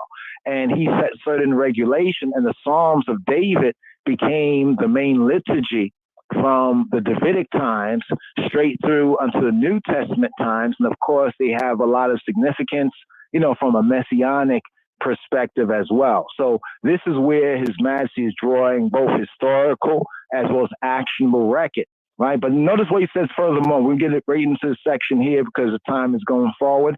But with the gradual increase in government business and the occasional waging of wars against, the translator says, the pagans or the other nations in neighboring countries, they simply did not have the time to control in full the affairs of the church. So it's like the old parable, when the cat's away, the mice will. Consequently, there were many things detrimental to the ordinances of the church, which had an error, which had how? An error penetrated into the community of the clergy and had by custom, remember how Yeshua was bundling out certain traditions? And by custom, tradition, and by custom persisted. All right, so that's the opening of the 26th chapter of the autobiography, Hiwate Ena Ye Ethiopia Rimja. We're going to scroll forward. I love this particular chapter here. Many people like the Ethiopian, like the church, the Tawahido wedding ceremony, where the man and the woman are crowned like as king and queen. Well, it's interesting because this is all because of His Majesty. His Majesty revived that, as well as he says, furthermore, we arrange for Holy Mass, the Kadase, to be translated into Amharic and to be printed. And once it had been distributed in every church, the people began to understand. The people began to understand when the text was read out in their own language. Even if not all of it, then at least the main part. It was likewise arranged for the Gospels, Acts of the Apostles, and the epistles to be read to them in Amharic. Now he scrolls forward. He talked about the Tekla, the Metzafe Teklil. That's the book that a copy of it was found, and he restored the crowning ceremony at the marriage service. during His Majesty's times. But this is a fourth point here in the 26th chapter where he says, in earlier times, when a person died, his family, in arranging the tezkar, right? The tezkar is like the zakar, to remember the tezkar is the memorial service, would prepare tela. Tela is like beer, and tej is like honey mead or hydromel, like honey wine, right? And other intoxicating matter, and would invite the priests to the house of the deceased. They would offer them food and drink beyond measure, right, to the priest, and would make them exceed what has been ordained. And as he's checking even the work of the priest in his times. In his times he shall shew who is the blessed and the only potentate, the King of Kings, the Lord of Lords, conquering Lion of the tribe of Judah. He goes on to say, but now, so that was going on, but now, the Adis Zeman, right, that new age, that glimpse of the kingdom on earth.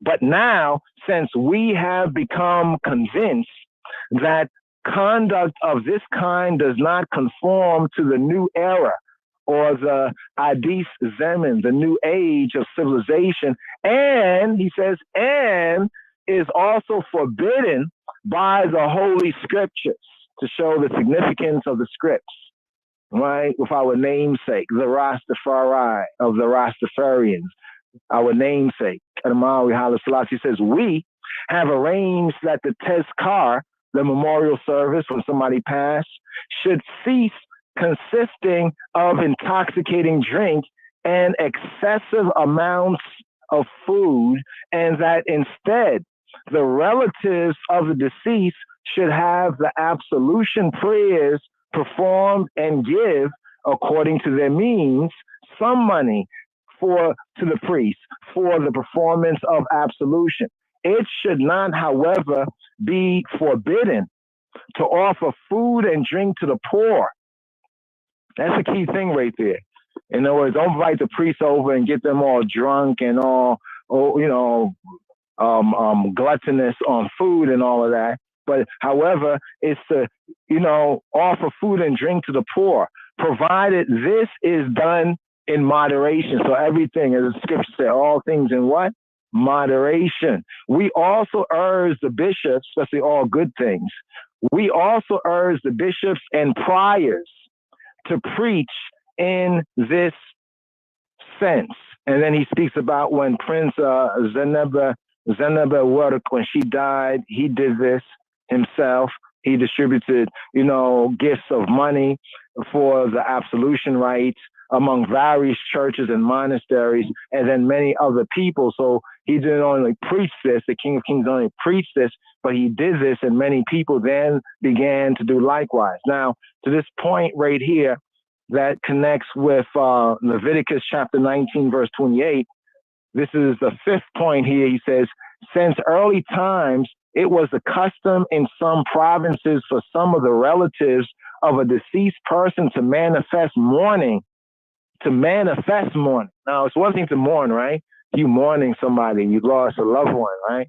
And condolences, for those that have and those that would or will have by the time they hear this. You know what I'm saying? However, to manifest mourning, you get that? Like, you can be mourning, but then you can manifest. So he's saying that since early times, it was the custom, not law, not even religion, though people may have done it religiously, but it was a custom in some provinces for some of the relatives of a deceased person to manifest mourning by cutting their hair, beating their breasts, and by general wailing. But now, I love what he says, but now, he tell you what the situation was. But now, we have given instructions to the savants, to the learned, to go round the various churches and to preach that the family of the deceased should, apart from wearing a black patch on the edge of the dress as a sign of mourning, cease the cutting of hair, the beating of breasts, and wearing special mourning clothes. Hence, as the savants preached with diligence, the hopeless mourning for a dead person has gradually eased. Now, this is an important thing His Majesty says right here in the 26th chapter of the autobiography, My Life and Ethiopia's Progress, Hiwete and Na, Ethiopia Rimja, like book 1. Now, here to this part, just this little background point of reference here. Leviticus chapter 19, verse 28, where it says, y'all shall not make any cuttings in your flesh for the dead. Now, some might have already done this, maybe tattoos for someone who passed. Maybe you wasn't familiar with this, never heard this before, never knew it might have applied to you before. You know, that's why there is, you know, it says mercy triumph over judgment. There's grace there. So I want to point this out before we kind of go in on this, you know, but hopefully with the righteous balance right here. Y'all shall not. So the children of Israel back in them days and them times, and also in other cultures too, some might still do these things. They make cuttings on their flesh, right, for a departed one. Why do they do this? Well, it was a tradition. Their mommy, their daddy, their relatives did it. Everybody in their tribes did it when so-and-so passed. So therefore, when so-and-so passed, they're going to do the same thing likewise. That's how tradition kind of goes, right?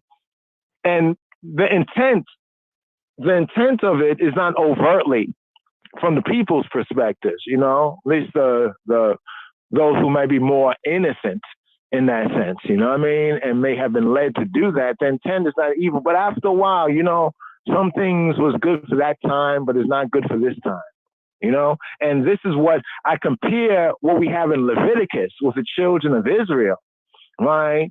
With what the King of Kings is saying in the autobiography that he instructed the children of the Ethiopians, right? And that's why I zoomed in on the hopeless mourning for a dead person, like where even some Ethiopians, you know, in the kind of apostasy that's going on since 1975, still probably do these old customs, ignoring the teaching of His Majesty. But there was a time, right? It says, in his times, he shall shew. In his times, he shall shew who is the blessed and only potentate, right? The King of Kings and the Lord of Lords. So he showed this, and what he showed is what we have here for the children of Israel coming out of the Tawi, coming out of the two lands, coming out of Egypt, right? With many different customs. Egypt was almost like America on a certain level. Back in them days, I'm talking about a place where many different peoples came in there. And from time to time, the ethnic people, the indigenous people, you know, wanted to regain control of their own thing for whatever reasons, for better or for worse. But the point is that they have come out of this. They've entered into a new relationship, right? This covenantal relationship as God's people, as the Almighty's people. And therefore, in this covenant, now remember, they entered into this covenant. After they entered in, they broke it with the molten calf. So by the time we get Leviticus, this is them after already breaking that covenant and having that covenant renewed to them, or a new covenant, even in the old covenant. So in this sense, more detailed instruction is coming out, like for them not to make markings or cuttings or even printings. These two verses where it says, y'all shall not make any cuttings in your flesh for the dead, nor print any marks upon you. This is the context here is for the dead. So when some ask, are tattoos evil or is that against the Torah? Some teachers will probably tell you, yes, all tattoos are bad. I would not say so based on the reading of the Torah, right? Those markings, those cuttings in your flesh to memorialize the dead, to go on in a hopeless mourning for the dead, right, with knowledge are not permitted. This is the context. You know, this is the context of this. The printings and the marks are like you want to say the tats, but it's not just saying tattoos generally, but it's saying tattoos specifically, context for the dead. You know, like when you're reading a sentence, it has like a subject, right? And it has an object, right? And it has a verb. It might have an adjective and an adverb, but just the basics. There's a subject, right? Right? There's an object and there's a verb, and that helps us with the context. The context of verse 28 of Leviticus chapter 19:28 is those marks or cuttings that many peoples, and no doubt many of the children of Israel might have done that as well up to this time, were doing for the dead, based on customs that we find throughout the world that other peoples basically do as well. The children of Israel said, you are set apart. Be y'all kedoshim, set apart. So though you did that before, don't go on and doing that, not in this relationship. Remember, it's all about relationship. See, they want to tell you about religion. Really, they want to tell you about their religion. But when you study even the Torah, it's about relationship, right? Whether we look at the Torah in its New Testament, but go to the groundation, the Old Testament sense, it's about relationship, right? That's why he signs off and says, I am Jehovah, I am the Lord, right? This one I commented briefly on, verse 29, do not prostitute thy daughter to cause her to be a whore. That's interesting because that is not speaking to the woman. Check. It's not speaking to the woman, right? It's speaking to the man. Now, is this only saying that Israel was doing this? No. It's like some things we're in Babylon. We're in the Gentile lands. So some things in the Gentile lands we can do, all right? Just theoretically speaking. You go to Africa or many parts of Africa, some things that you can do over here, you can't do over there. Check. You know what I mean? But you did them over here. And some things you might not do over there, not because the people don't do it, but you don't have the means to do it. It's a different relationship, right? But here it's specifying not to prostitute one's daughter to cause her to be a whore, right? Lest the land fall to whoredom. It seems to be a symbiotic relationship that Jehovah points out in many areas of the scripture with how we treat one another and how our land will treat us, how we treat our woman and how our land will treat us. There's a symbiotic relationship right there. And it says, unless the land fall to whoredom. Why do you think America is becoming like a dust bowl again? Think about it for a moment in some ways. Food shortages, yeah, it's what they're doing, but also it's what they've been doing in the land that's causing the land to fail, all right? That's why you notice that some places where there was no people on it, the land just blossoms. People come there for a while, the land looks like blight. You know what I mean? You know, our vibrations affect, the land. Right, and to some degree, vice versa. And the land become full of wickedness, right? The land become full of ratchetness. Verse 30, y'all shall keep my Sabbaths. Notice it says Sabbaths and not just the Sabbath. In other words, we shall keep the weekly Sabbath, the seventh day, and we shall keep the seasonal Sabbaths. Like the 3 times in the year, the holy feast festivals, they are also considered to be Shabbat or Shabbaton, right? And reverence my sanctuary and have respect for his holy place. That's why when it talks about the woman or the man being unclean, it means that while they have these things, they cannot like march into the temple or the church or the tabernacle. They have to respect that space. It's almost like, we all have a special dinner. What they call it again? What's that called? A bow tie, where people wear those bow ties and stuff. Like a dress up dinner, and then you come in there all casual. They're like, why are you disrespecting this event? We're supposed to go and fellowship with others, right? In our spirituality, when we conduct it together, there's certain order, ordinance. Ani Yahuwah. Now here, I'm going to sum up right around here, but let's just touch on this. Regard not, verse 31, regard not them that have familiar spirits. You might have heard in the read, we said obia. All right, we did a little vid on it, but that's basically what's interesting is that we know this term, they say it's an African term that come over here.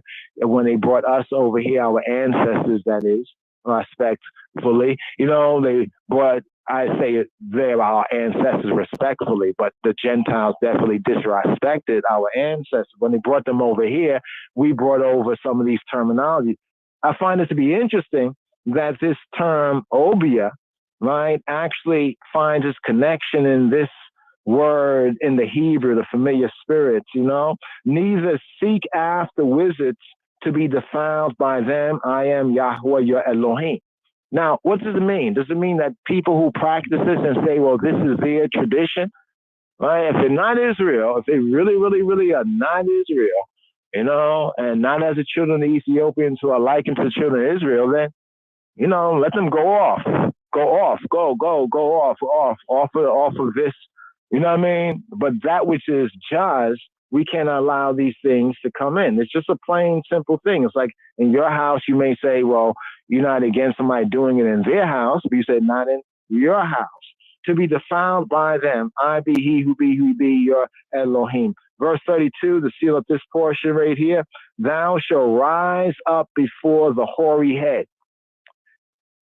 The hoary head, you ever came across that in the King James Version? You ever wonder, what does hoary head mean? Hoary. H, not the W-H, not that whore, but the hoary, H-O-A-R-Y. It means gray-headed. The gray-headed, right? You shall rise up before the gray-headed.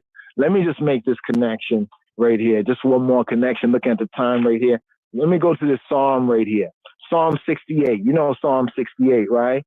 Princes shall come out of right? The two lands, the Tawi, Mitzrayim, right? Ethiopia shall stretch forth her hands, yes. But in this very psalm right here, it's around the place where Garnet chanted this, and I think he pulled up on the rhythm right around that time. Yeah. Okay, the hoary head.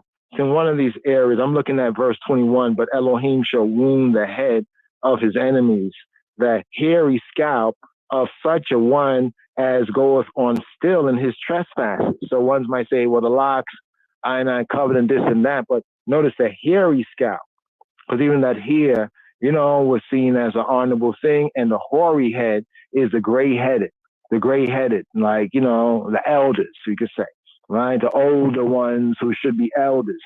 And honor, right? And honor, notice that word honor, the face of the old man, right? And reverence thy power, Eloheka, right? Eloheka, thy Elohim, right? I be he who he be. So I just seal up right there, just a little bit of reasoning, just going into some of the reasoning and, possible right now applications. Of course, there's some areas that we would love to go into in a little more detail, but just due to the time right here on the Torah Thursday, Upper Room of Zion Thursday here, let's come forward with, we have a song. We have today's daily psalm. We have Psalm 142, right? 142 here, reason for the season, Psalm 142.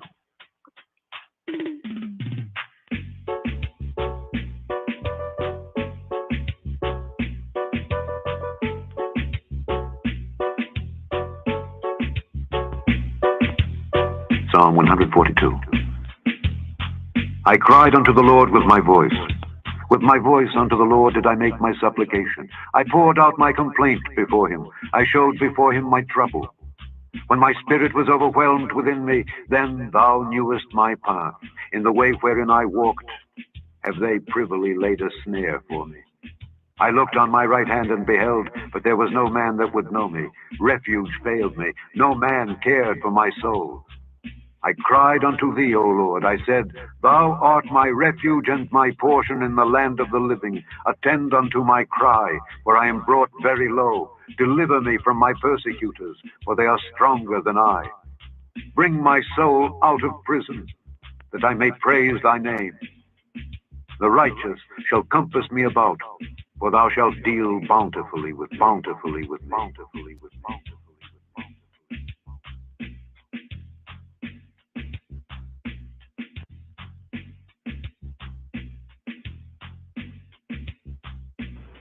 מזמור קמ"ב, משכיל לדוד בהיותו במערת תפילה. קולי אל אדוני אזעק, קולי אל אדוני אתחנן. אשפוך לפניו שיחי, צרתי לפניו אגיד. והתעטף עלי רוחי, ואתה ידעת נתיבתי, ואורח זו אהלך, תאמנו פח לי. הבט ימין וראה, ואין לי מכיר, אבד מנוס ממני, אין דורש לנפשי. זעקתי אליך אדוני, אמרתי אתה מחסי, חלקי בארץ החיים. הקשיבה אל רינתי, כי דלותי מאוד, הצילני מרודפי, כי אמצו ממני. הוציאה ממסגר נפשי להודות את שמך, בי יכתירו צדיקים, כי תגמול עלי.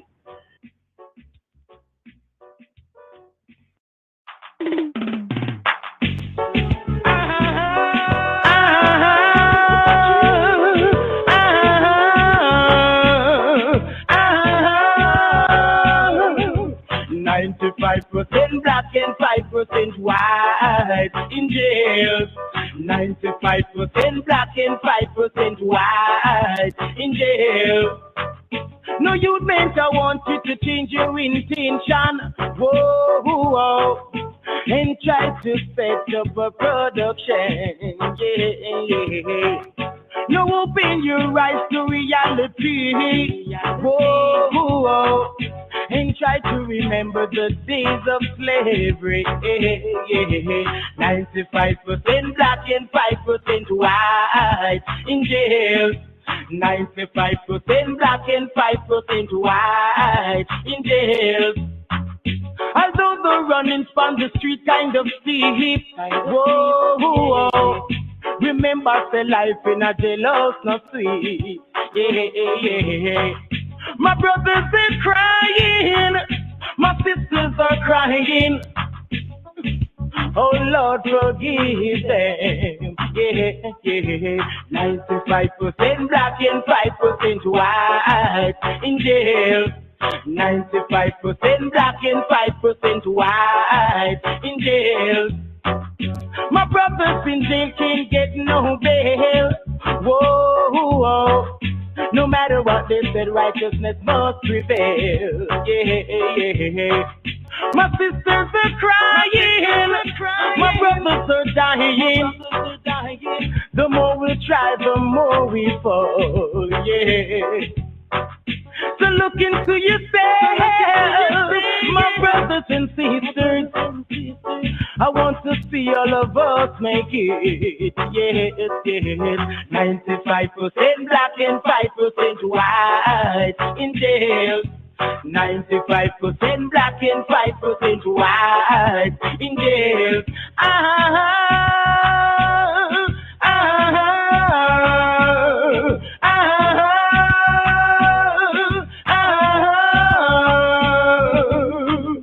No, every day in jail is a serious thing. Yeah. If you not get something, you have to let up something. Yeah. You have to know how to use your hands and feet. Yeah. Look how the Babylon treats us so badly. Yeah. 95% black and 5% white in jail. 95% black and 5% white in jail. Humble yourself, my brothers and sisters. Humble yourself, my brothers and sisters. No, you may not want you to change your intention. Whoa, whoa, and try to set up a production plan. Yeah. No, open your eyes to reality.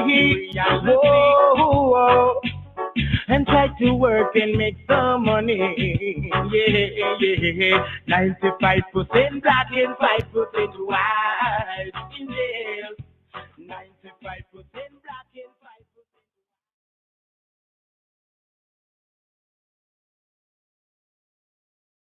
the sea. Elect of the light of this world. Remember now, lines of King David, Ark of the Covenant, Hebrew language, and you must, little children of the world, learn the Ashanti language, learn the ancient Hebrew language, learn the Twi, learn cuneiform, hieroglyphic, New Orphic, Tamarians, learn them languages there, learn the Hamaric language. You see? You see the English language, trying your mentality, Sirach, the prologue, King James 1611 version. The same things uttered in Hebrew and translated into another tongue have not the same force in them. Sirach, the prologue, King James 1611 version.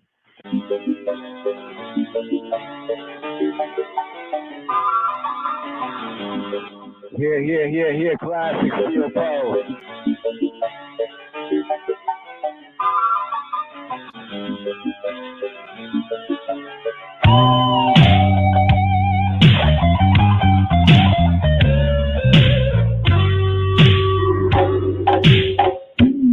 I did that version, I'm a King James version.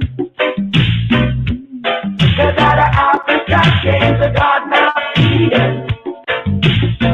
Yeah, I did that version, I'm a King James version. Cause out of Africa came the God of Eden. Hidden from me, I was never told. No way. Ancient prophets like Moses, like Daniel, King David, and Abraham. Israel were all black men. I don't wanna lose ya. Just said try his best to erase the godly part we played. I said he came and took, I never mentioned in his book, no. I did that version, I'm a King James version. Because out of Africa came the God of Eden. This that version, I'm a King James version. Because out of Africa came the God of Eden. In each chapter of history, the list to mention of you and me. We rule as our kingdoms and dynasties, and for this earth a century. I don't want to lose you. Venetians, Egyptians, and the Moors built civilization, that's for sure. Creators of the alphabet, while the West is interested. I did that version, I'm a King James version. This that version, cause out of Africa came the God of Eden. This that version, I'm a King James version. Cause out of Africa came the God of Eden. African heritage, I don't wanna lose ya. No, oh no. Slavery came and took its toll in the name of John Bulldog. Said we turn our backs on God, lost the powers that we had. As our back against the wall, as ourselves about to fall. Rise. Hold on to your first time. I did that version, I'm a King James version. Cause out of Africa came the God of Eden. This your version, I'm a King James version. Cause out of Africa came the God of Eden. I don't wanna lose ya. I did that version. I don't wanna lose ya. I did that version. Never let them fool ya. I did that version. I don't wanna lose ya. I did that version. I don't wanna lose ya. I did that version. Never let them fool ya. I did that version. I don't wanna lose ya. I did that version. Yes, not King James Version. Classic Steel Pulse. Yes, Rastafari. What a relic this right here. Just let's go over this before we ride up with today's daily psalm. Because we're going to go to a version out of Africa, Afro-Shemitic language, the Hebrew, African Shemitic, Yes, and also we ride up with the Ethiopic, also African Shemitic. Not King James Version. This is some of the relics right here. This Yah version. I know King James Version because out of Africa came the Garden of Eden. I don't know if you pick up on some of the relics, right? Like hidden from me, I was never told. No way. Ancient prophets, black. Here it says black and gold. I thought I heard black and bold, right? Like Daniel, King David, and Abraham, Israel were all black men. I don't want to lose you. Here it says Japheth tried his best to erase, right, the ungodly parts, the godly parts we played, the godly parts that we played. I say he came and took and never mentioned in his books. No. Then the chorus, of course, this Yah version. I know King James Version, because out of Africa, out of Africa came the Garden of Eden. Remember it said that there was a garden planted eastward in Eden, and the rivers came out, like with Ethiopia, yeah. This Yah version, I know King James Version, because out of Africa came the Garden of Eden. This verse here that caused me to say, I know I heard this way, and this is the way I always heard it, but let me just go check, and this is the word of it. It is. Here it says, in Esau's, right? And who? In Esau's chapter. In Esau, let me bring it up again, right? Esau's chapter of his story, so little mention of you and me, I and I, right? We, rulers of kingdoms and dynasties, explored this earth for centuries. I don't want to lose Yah. Rastafari, yeah. Phoenicians, Egyptians, and the Moors built civilization. That's for sure. Creators of what? Creators of the Aleph Beit. Creators of the alphabet. You know, the alphabet.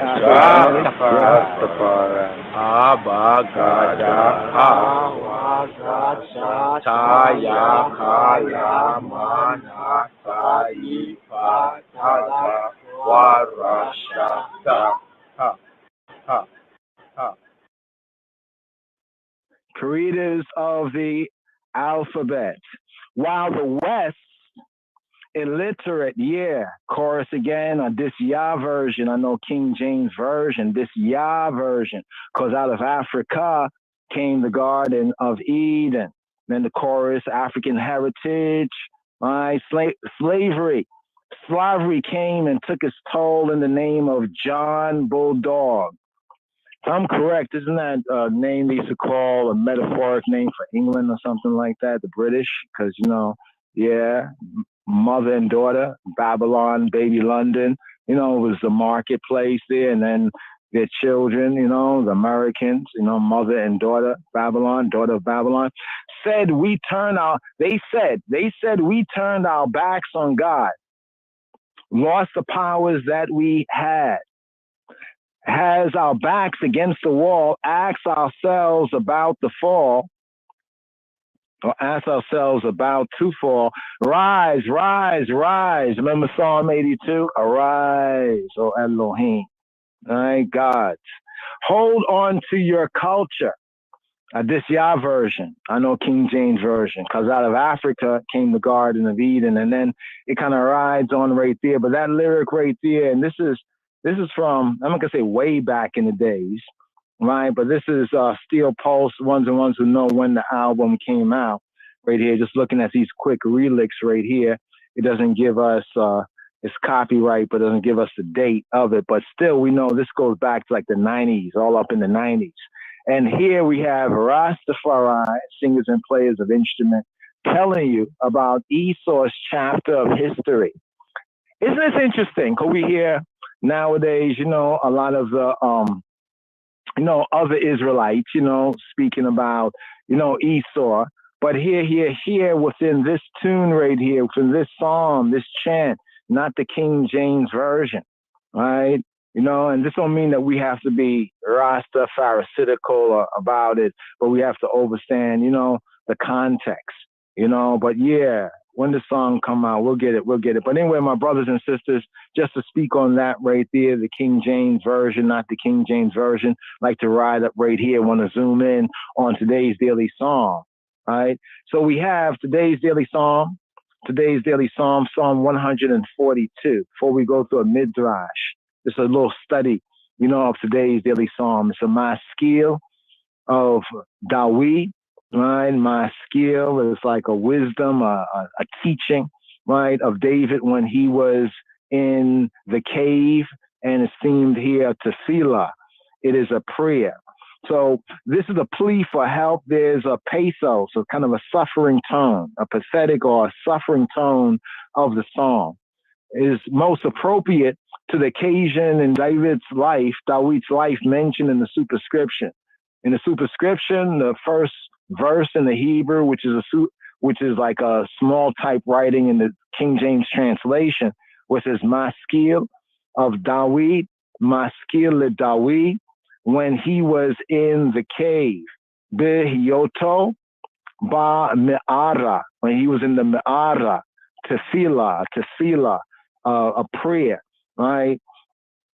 Here, just going on, it says, but as a composition, it is certainly of a later date. So this is to break down what they're saying here, in the academic reasoning. They're saying that according to the context of the psalm, what is mentioned in the superscription, it's a Davidic psalm. It's like this David psalm. But in the form that it is in this particular version, it appears to be a later, some later Hebraic and Aramaic is contained in it. Like when we look at Old English, we can tell Old English is not today's English. You know what I mean? So this is how they're coming to this conclusion right here. Right? Not saying that we share this conclusion, but we can reason on it. A parallel may have been drawn between his dangerous plight and that of the people in the hazardous time during and after the captivity. So many look at this psalm to be linking like, well, you see what David was going through in that time, and it's like the children of Israel in the captivities. Even I can see this, even with I, the once lost, now found, right? The black and the brown, the Beta Israel in the Americas and the Caribbean. In the same sort of sense, we can see ourselves as like David, as that people, as the people experiencing what that Messiah, the anointed David experienced, right? And even the greater David and the greater son. So it says a parallel may have been drawn between his dangerous plight and that of the people in the hazardous time, like we are, right, after the overt slavery. Although the psalm, the chant is a personal cry, and there's the I, like when we say I and I, there's the I in the psalm. The I is not the nation speaking as an individual. So it's best to read today's psalm based on the superscription as this is David when he was in the cave. And if you know the books of Samuel and especially in the books of Samuel, you'll recognize there's these episodes that Dawid was going through where he was being hunted down. He had to hide in the highlands and in the caves and other places from ones that were seeking to take his life. It's like them slave catchers and all of that. So we're making that kind of a contrast there. So the I here, in some psalms when we have the I this, I that, it's not just an individual, but it's speaking, it's speaking as a nation, right? Speaking as a nation. All right. 90 seconds, y'all, just for ones and ones and ones. Right here. Yes, I. Royal Majesty, Emperor Haile Selassie I of Ethiopia is the Almighty. To explain to people exactly what it means being a Rastafarian. To explain to people exactly what it means being a Rastafarian to understand. Could you explain to people exactly what it means being a Rastafarian? I would say to the people, man, be still and know that His Imperial Majesty Emperor Haile Selassie I of Ethiopia is the Almighty. Now, anyone have anything to say, come say it loud, make me hear what them have to say. Now the Bible says so, Babylon newspaper says so, and the children say so. You know? Yeah. So I don't see what kind of more reveal. Our people want more God for reveal to them. What they want? They want a white God. Well, God come black. You know, listen, Bob. Choo-choo. Yeah, but listen, you know, a lot of people.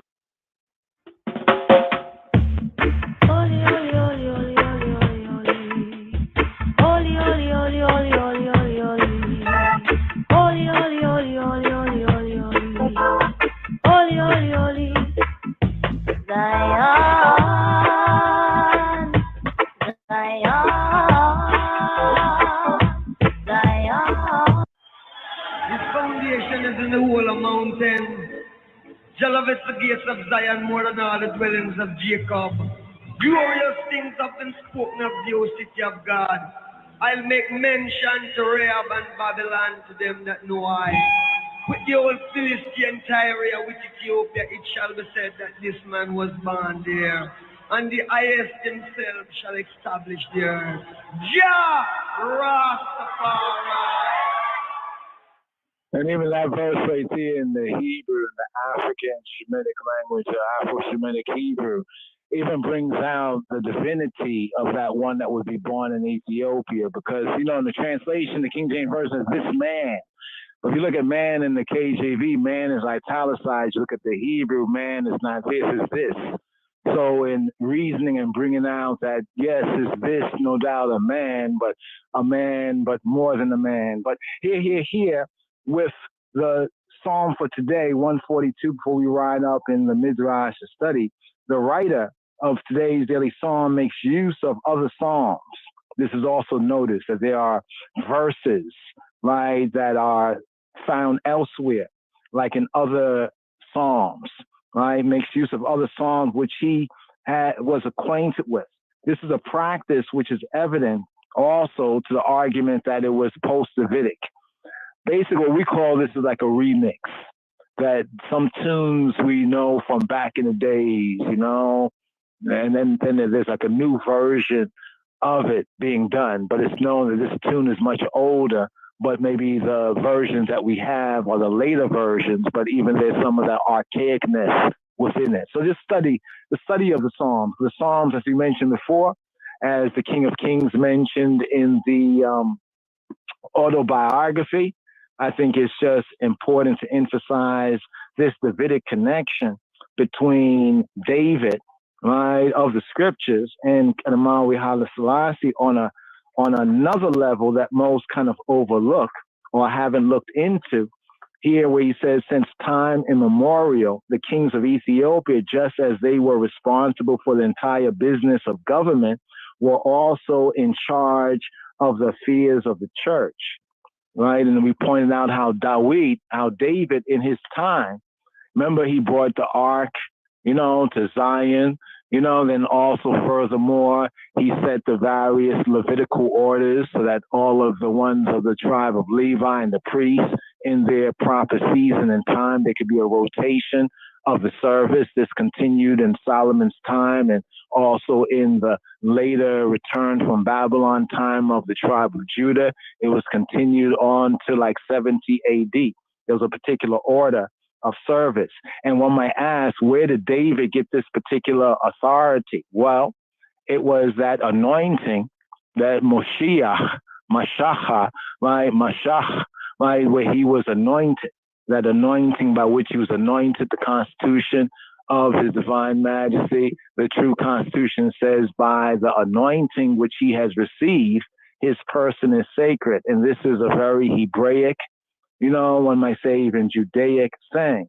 So I just point that out. That's another Davidic aspect, what we see both in the King of Kings of Ethiopia, Kedemali Haile Selassie, right, and in the namesake in Dawid, in David, from previous, what is written, so we see a very interesting manifestation there, because when he says that kings of Ethiopia were responsible for the entire business of the government or kingdom, they were also in charge of the affairs of the church. They would select persons from among the savants and the learned, and they would make appointments to as well as dismissals from. So we see clearly in the scripts where David, King David, Dawid HaMelech, where he regulated those things and he set such an order, right? That order was basically, we could say, the Holy Grail that would be followed ever since Judaically, Hebraically, and his Psalms, the Psalms of David, were the core of the worship, right, of Israel during the United Kingdom time. Well, it's kind of UK, right? But during the Hebrew, United Kingdom times, the northern 10 tribes and the southern 2 to 3 tribes, Judah, Benjamin, the Levites aren't counted often as a tribe because they're the priestly holy functions. So he goes on to say they will select persons from among the savants and the learned and make appointments to as well as dismissals from office at the various churches and monasteries, and in general have the authority to control all their functions. But here's the interesting note His Majesty makes in chapter 26 of the autobiography about our planning and initiating gradual improvements.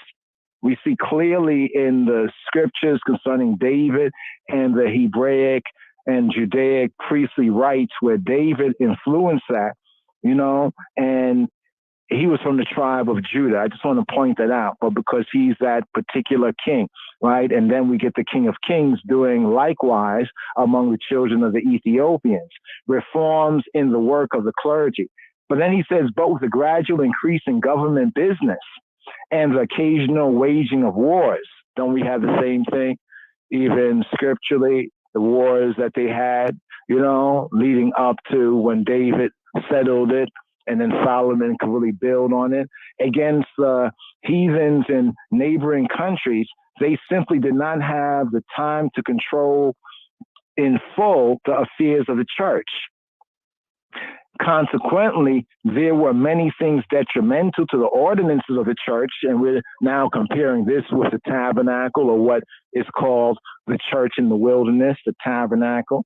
Right? There were many things detrimental to the ordinances, how things should be done, right, of the church, the tabernacle, which had in error penetrated into the community of the clergy. So he doesn't say that the people were doing, look how the people, no, the blame is on the priests, like the priests and the Levites, and in Christian times, the clergy, and had by custom persisted,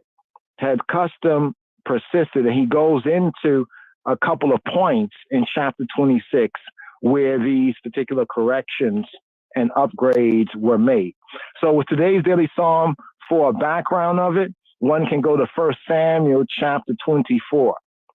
And when it says, when he was in the cave, also Psalm 57 is seen likewise, right? They say this could be the cave at Ein Gedi, the well of the, Gedi is like a, not a sheep, like a kind of a lamb, the Gedi goat. I got to look that up. Ein Gedi, 1 Samuel, Shemuel, chapter 24, right? So the historical context, right there. So here, brothers and sisters and brothers, we're going to ride up right here, but let's just share this before we ride up with reasonment here. David will still beat Goliath, and I as a collective David will still beat Goliath in the 21st century. It is good that you are here to record this picture of me in my palace garden at Addis Ababa. People who see this throughout the world will realize that even in the 20th century with faith, courage, and a just cause, David will still beat Goliath. Shalom, Chaverim. Shalom. Today's daily psalm, according to the royal order of Ethiopian Hebrews, and here after the order of Malachi, Tzedek. Today's daily psalm is Kof, Meme, Bait. Kof, Meme, Bait. Kof, Meme, Bait. Here. Shalom, Chaverim. Shalom. Today's daily psalm, according to the royal order of Ethiopian Hebrews, and here after the order of Malachi, Tzedek. Today's daily psalm is Kof, Meme, Bait. Kof, Meme, Bait. Kof, Meme, Bait. Here. Psalm 142. Today's daily psalm. Mizmor Kof, Meme, Bait. Kof, Meme, Bait. Kof, Meme, Bait. Kof, Meme, Bait. Here. Psalm CXLII. Psalm 142. Here. A midrash. Today's daily psalm. Mizmor Kof, Meme, Bait. Kof, Meme, Bait. Maskil of Dawid. Maskil le Dawid. Maskil of David, when he was in the cave. A prayer. With my voice I cried to the Lord. Here. Today's daily psalm, Hebraically, verses 1 and 2, the Aleph and the Beit verse. Today's daily psalm. Maskil le Dawid. Be Hioto. Ba me'ara. Tefilah.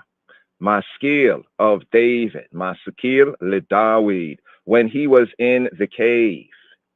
Bihioto, ba me'ara, in the me'ara, ba me'ara, when he was in the cave. Tefillah, a prayer. Here. Maskil le Dawid, Bihioto, ba me'ara, Tefillah. Shlomo, Solomon said, the name of the Lord is a strong tower. The righteous runneth into it and is set up on high. Here. Mishle Shlomo, the Mashal of Shlomo. Proverbs, parables, the Proverbs of Solomon, Proverbs 18, verse 10. The name of Yahweh, Jehovah, is a strong tower. The righteous runneth into it and is set up on high. Migdal Oz, Shem, Yahuwah, Bo, Yarutz Adika, with Nisgav. The name of Jehovah is a strong tower. Migdal Oz, Migdal, tower, Oz, Migdal Oz, Shem, Yahuwah. Name of Yahweh, Shem, Yahuwah. The name of Jehovah, Migdal Oz, a strong tower. Shem, Yahuwah, Bo, Yarutz. Bo, in it, in him, in it, Bo, Yarutz, runneth, Sadik, righteous, justified, the righteous one. Nisgav, with Nisgav, and is set up on high. Migdal Oz, Shem, Yahuwah, Bo, Yarutz, Sadika, with Nisgav. That is to say, when the righteous, when the tzaddik are in trouble, they do not torment themselves, but put their trust in Yahweh, and Jehovah.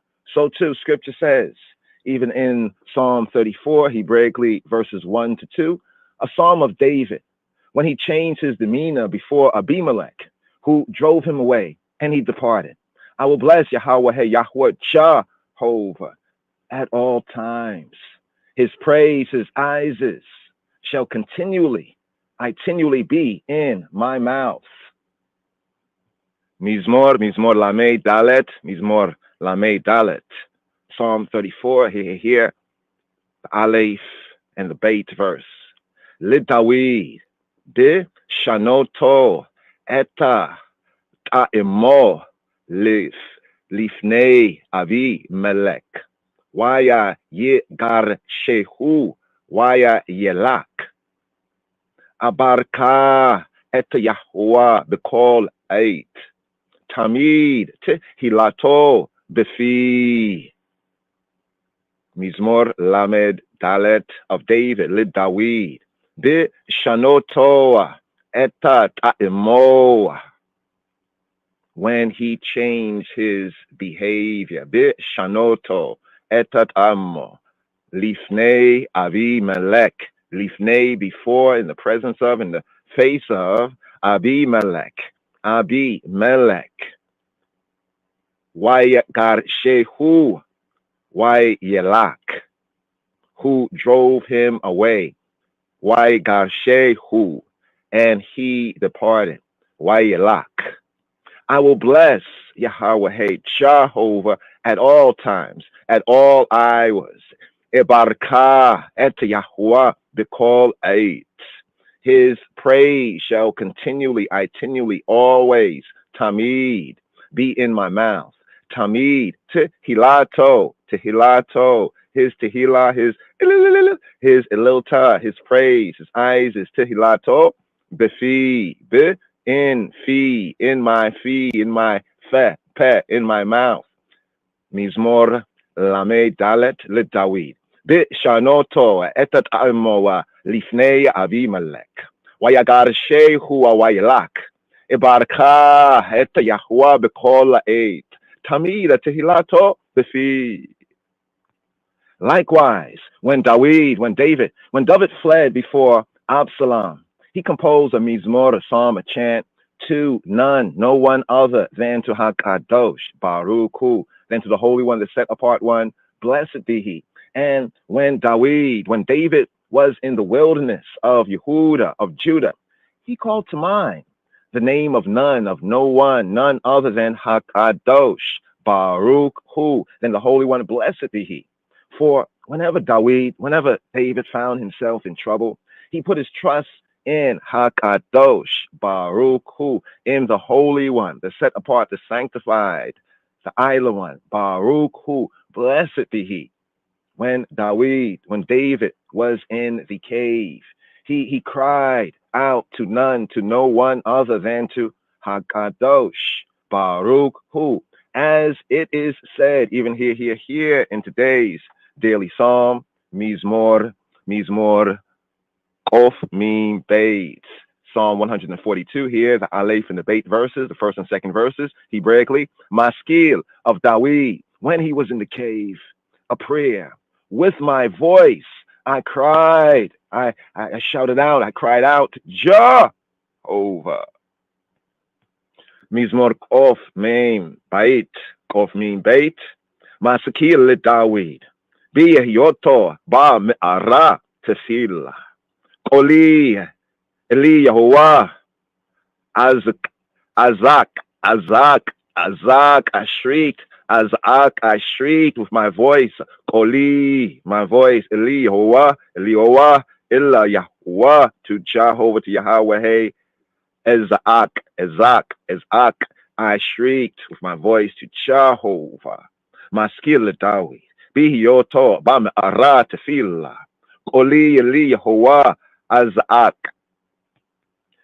What is meant by the words maskil of Dawid? What is meant by maskil le Dawid? They mean that while Saul and Dawid were in the cave, ba me'ara, in the cave, David meditated, and saw that no man stands firm by virtue of his wealth, by virtue of his wisdom, or by virtue of his strength, But what does sustain him? What does sustain him? Tefilato, his prayer. Dawid understood. He's sakil. This after he meditated, after he iditated, and thereupon said that nothing, that no thing, no thing but prayer, nothing but prayer, tefillah, does man good. Hence, maskil le Dawid. Hence here, a maskil of Dawid, of David. Here, Midrash note on today's Psalm, Mizmor Kof Mim Beit, Psalm 142, on he's skill, here, coming from the root sakal. By reading this, maskil, also from the Hebrew root sakal, is taken to mean understanding. He's skill, circumspection, understanding, skill. He's skill. Dawid David understood. He understood this. Therefore, he composed a maskil le Dawid. He understood. He skilled this after he meditated, and thereupon said that nothing but prayer does a man good. Hence, here maskil le Dawid be yoto bab ara tefillah. With my voice, I cried, I shrieked to Yahweh, to Jehovah. With my voice, I make supplication to Yahweh, to Jehovah. Koli li Yahuwah ezak, Koli li Yahuwah eta chanan. With my voice, Koli, with my call, with my voice, with my sound, my word sound. Koli li Yahuwah, illa Yahuwah, to Yahweh, to he who be. Ezak, I shriek, Ezak, Koli li Yahuwah Ezak. I shrieked to he who be, Koli, my voice with my voice, Eli Yahuwah, to he who be, Eta Chanan, I make supplication, Eta Chanan, I make supplication for grace, for Chana, Eta Chanan, Koli li Yahuwah Ezak, Koli li Yahuwah Eta Chanan. Why? Lama. Why did David twice say, with my voice? Why did David twice say, Koli, with my voice, with my sound? Koli. Likewise, why did David twice ask for Ha'el, for the Almighty's mercy? In the verse, even the verse from Psalm 57, Hebraically the second verse, the bait verse that reads, be merciful to I, O Elohim, be merciful to I. Be merciful to me, O God. Be merciful to me. Chaneni, Elohim. Chaneni. Be gracious. Be merciful. Shohan. Grace, mercy. Chaneni. Elohim. Choneni. Be gracious to I. Choneni. Elohim. O Elohim. O Creator, O Judge, O Elohim. Chaneni. Be gracious to me. Be gracious to Ani. Be gracious to I. Chaneni, Elohim, Chaneni, Elohim, Choneni. Lama. Why? Because David meant this.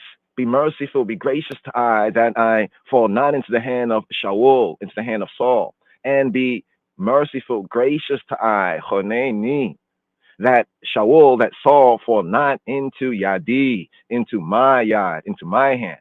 So too, with my voice, I cry to Yahweh. With my voice, with my voca, with my word sound, I cry, I shriek to he who be.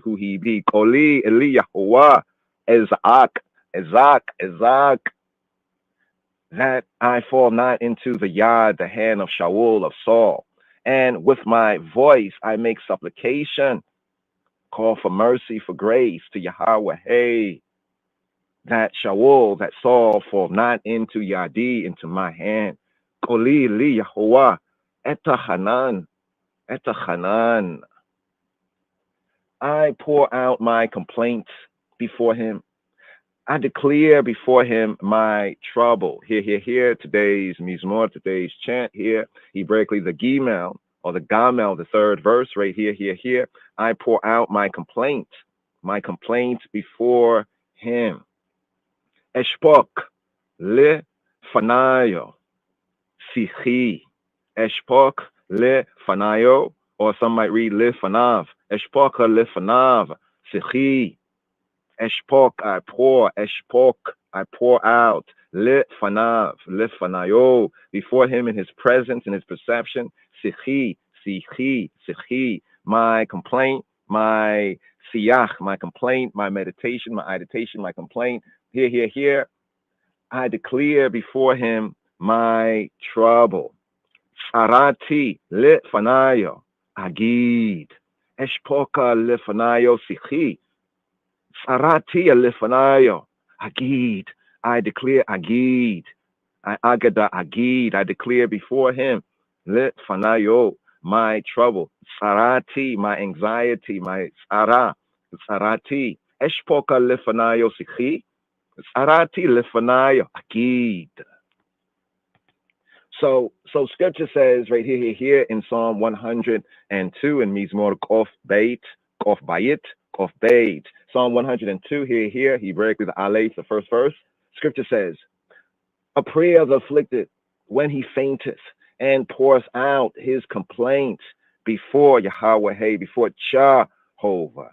Tefillah le'oni ki ya'itof lefi lifnei Yahweh yishpoka sichi lifnei Yahweh yishpok sichi. A prayer of the afflicted when he fainteth.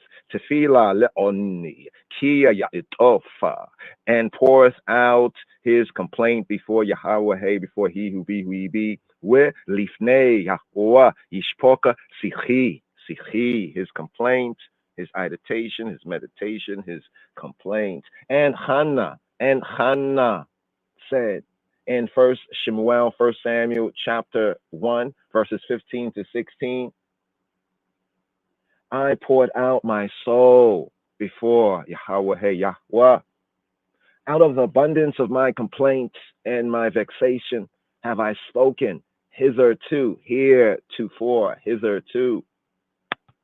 Wahaya kia hira bita le hita palela lifne Yahweh we aili shomera eta piha. Here the fuller verse, 1 Samuel chapter 1, verse 12, right here. And it came to pass as she continued praying before he who be, that Aili marked her mouth. With Aili shomereta piha. Here, verse 15 and verse 16. Here, first Shemuel, chapter 1, verse 15, full of 4, KJV. And Hannah answered and said, no, my Lord, I am a woman of a sorrowful spirit. I have drunk neither wine nor strong drink, but have poured out my soul before Yahweh, before Jehovah. Wa ta'an Hannah wa tomer lo Adoni Isha shata ruach anoki we yayin we shekar lo shatiti wa eshpoka eta nafshi lifnei Yahweh. And Hannah answered, no, my Lord, I am a woman of a sorrowful spirit. I have drunk neither wine nor strong drink, but I pour out my soul before he who he be. But I have poured out nafshi before Yahweh. Wata'an Hannah, and Hannah answered, Watomer, and said, Lo Adoni, no Adoni, no, my Lord. Isha Keshata Ruach.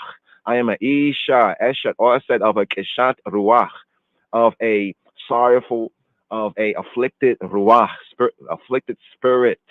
Lo Adoni, Isha Keshat Ruach, Anoki, I myself, with Yayin and wine, with Shekar, with Yayina, with Shekar Lo. Shatiti, I have not drunk wine or strong drink. Wa eshpok, and I poured out.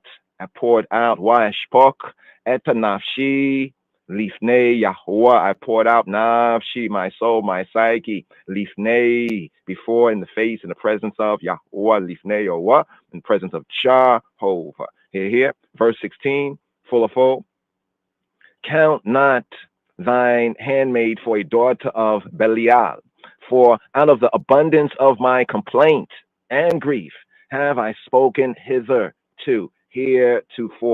Ala titena eta amatika lifnei bata Belial ki merov sichi we ka isi di barti ada hena.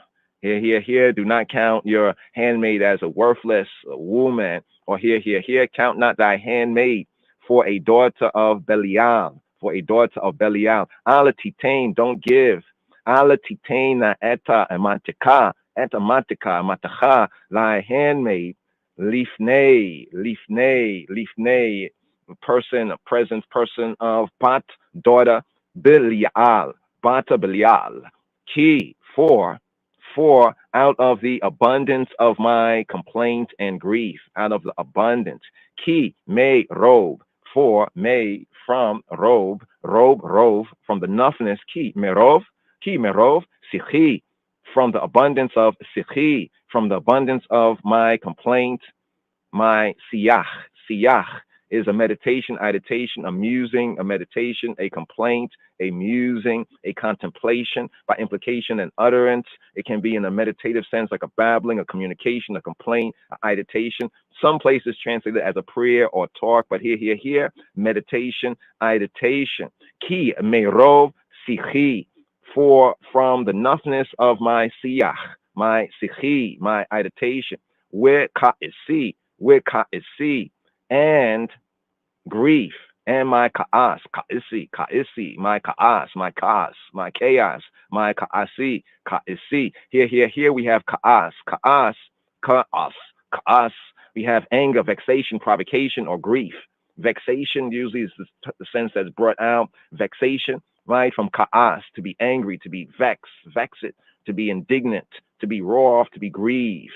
Sense of the grief, and the grief is brought out here in Hannah's words. Ki merova sikhi, where kaisi, dibarti, I have spoken.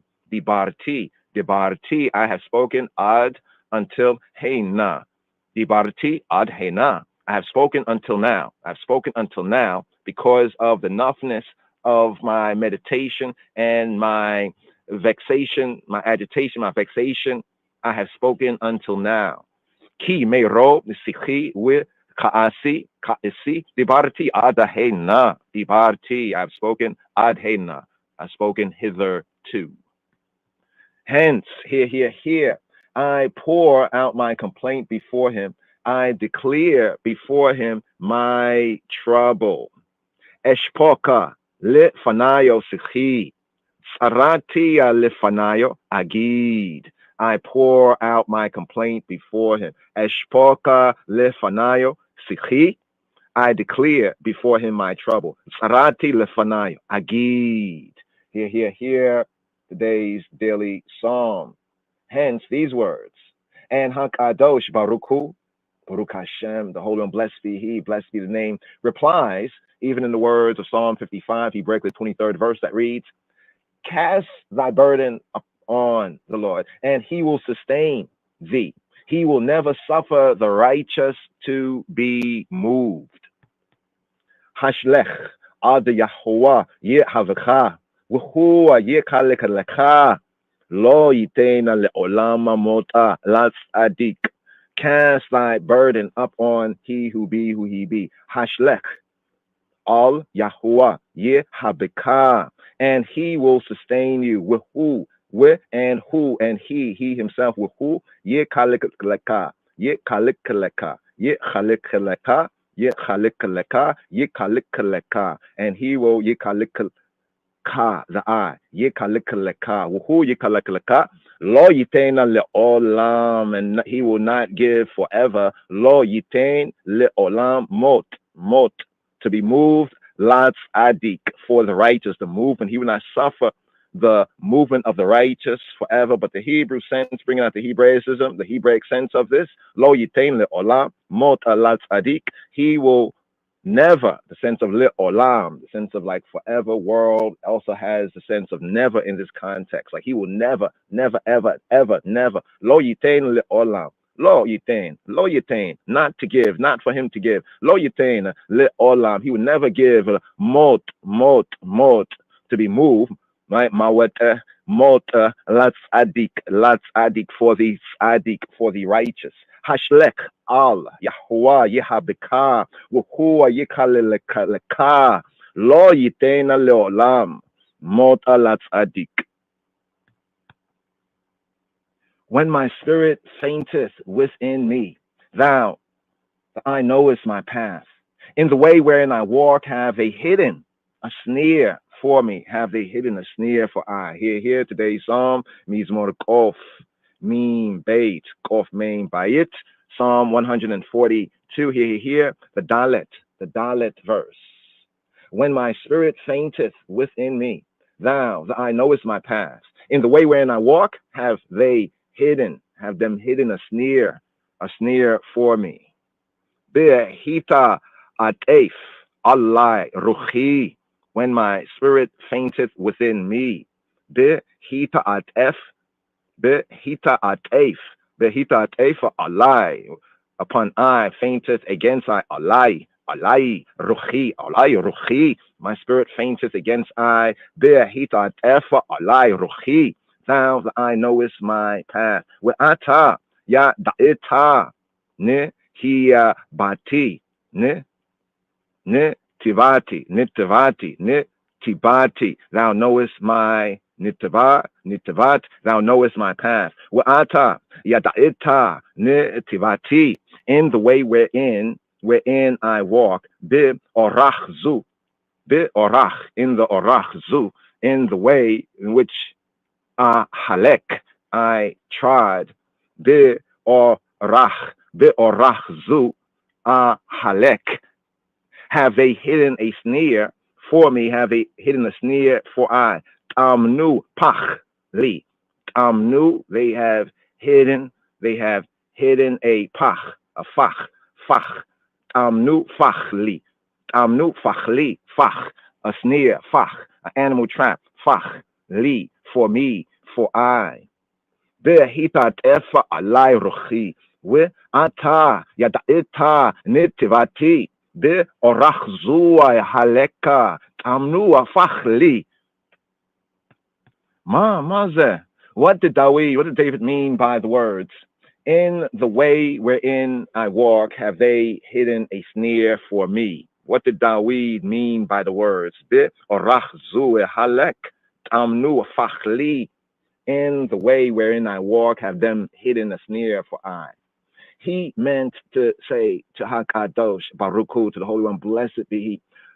All my warriors, tell I, send forward, put forth thy hand against Saul, against Shaul. But Libi, my heart tells me, according to the words of 1 Samuel 26:6, who can put forth his hand against Yahweh's Mashiach, Jehovah's anointed, and be guiltless? Wayomer la anashayo. Khalila liya meyowaima. Eisa eta hadavar haze la adonia. Liya Mashiach Yahuwah. Lishloach yado. Lishloach Yadi Bauaki Mashiach Yahuwah. Here the full verse, 1 Samuel chapter 24. Here we have chapter 24, verse 6. And he said to his men, Jehovah forbid that I should do this thing to my master Adoni, Jehovah's anointed, Jehovah's Messiah, to stretch mine hand against him, seeing he is the anointed, the Mashiach of Yahweh, of Jehovah. Wayomer la anashayo Khalilali meyowaima isa eta hadavar haze la doni lima shiach Yahweh lishloach yadi bauki Mashiach Yahweh who. And here the Midrash verse. In the Midrash, the verse is cited as 1 Samuel 26:6, but here in the KJV is 1 Samuel 20:29 and 26:9. 1 Samuel 26:9 in the KJV, corresponding with the Midrash. In the Hebrew, 1 Samuel 26:6, corresponding to 1 Samuel 26:9, KJV, full. And David said to Abishai, destroy him not, for who can stretch forth his hand against Jehovah's Messiah, against the Lord's anointed, and be guiltless? Here. Wayomer David illa Avishai, Allah tashachitehu, al tashchet, Allah tashachitehu, destroy him not, Allah tashachitehu, ki mi shalacha yadoa, biya Mashiach Yahuwah, we nikah, and be guiltless. David said to Abishai, Wayomer David illa Abishai, destroy, do not destroy him. Allah tashachitehu, as we have in the Psalms, Al Tashchit, do not destroy. Here we have David saying to Abishai, Al Tashchitehu, Al Tashchitehu, destroy who? Destroy him not. Do not destroy him. Al Tashchitehu, Ki Yamiya Shalach Yadoa B'Mashiach Yahuwah V'Nika, for who can put forth his hand? Ki for me, who? Ki for who? Ki, me, shalach, who can stretch forth yado? Who can stretch forth his yad? Ki, me shalach yado, be Mashiach, against the Messiah of Yahuwah, of Jehovah. V'nika, and be guiltless, and be empty, and be clear, and be pure, and be free, and be innocent. V'nika, and be clean. Bringing out the Hebraic sense of guiltless. Vayomer David el Abishai, Ala tashchitehu, ki yami shalach yadoa, b'Mashiach Yahuwah v'nika. Hence, here, even in today's Psalm, Mizmor Kof Min Beit, when my spirit fainteth within me, thou, I knowest my path. In the way wherein I walk, have they hidden a snare for me. Be hita efa alai ruchi, v'ata yadaita ne tibati, be orach zua ahleka, tamnu fachli. Look on my right hand and see, for there is no man that knoweth me, that knoweth I. Here, the hey verse of today's Psalm, Mizmor Kof Min Beit. Here, look on my right hand and see, for there is no man that knoweth me, there is no man that knoweth I. Habeit yamin, urei, we'ein li makir. Look on my right hand. Habeit yamin, scrutinize, look carefully, scrutinize. Habeit yamin, look on my right hand, on my yamin. Urei, and rei, urei and rei, and see. Command to a male to see, rei, urei, and see. Habeit yamin, urei, for there is no man, we'ein li, with an ain, and no li, and there is none for me. I actually don't say no man, but there is none for me. We'ein li makir, that knoweth me Hebraically in the sense of that recognizes me. It's used in even Ruth chapter 2 verse 19 for one who befriends, the sense of who knoweth me, makir, who recognizes me, who befriends me, who befriends another. Look on my right hand where the champion should be standing to defend me, to defend I. Habeit yamin, orei, and see. We'ain li, none for me, makir. None befriends I, none recognizes I to befriend I, none knows I in the sense of none recognizes I. Habeit yamin, orei, we'ain li, makir. David meant, except for the I. Ata, I have no one that acknowledges me, I, and no one and none stands to my right. But such is thy, the I faithfulness, and munateka, that thou, the I, art the right hand of the needy. As it is said even in Psalm 109, Hebraic with the 31st verse, because he standeth at the right hand of the needy to save him from them that judge in the sense of that condemn his soul.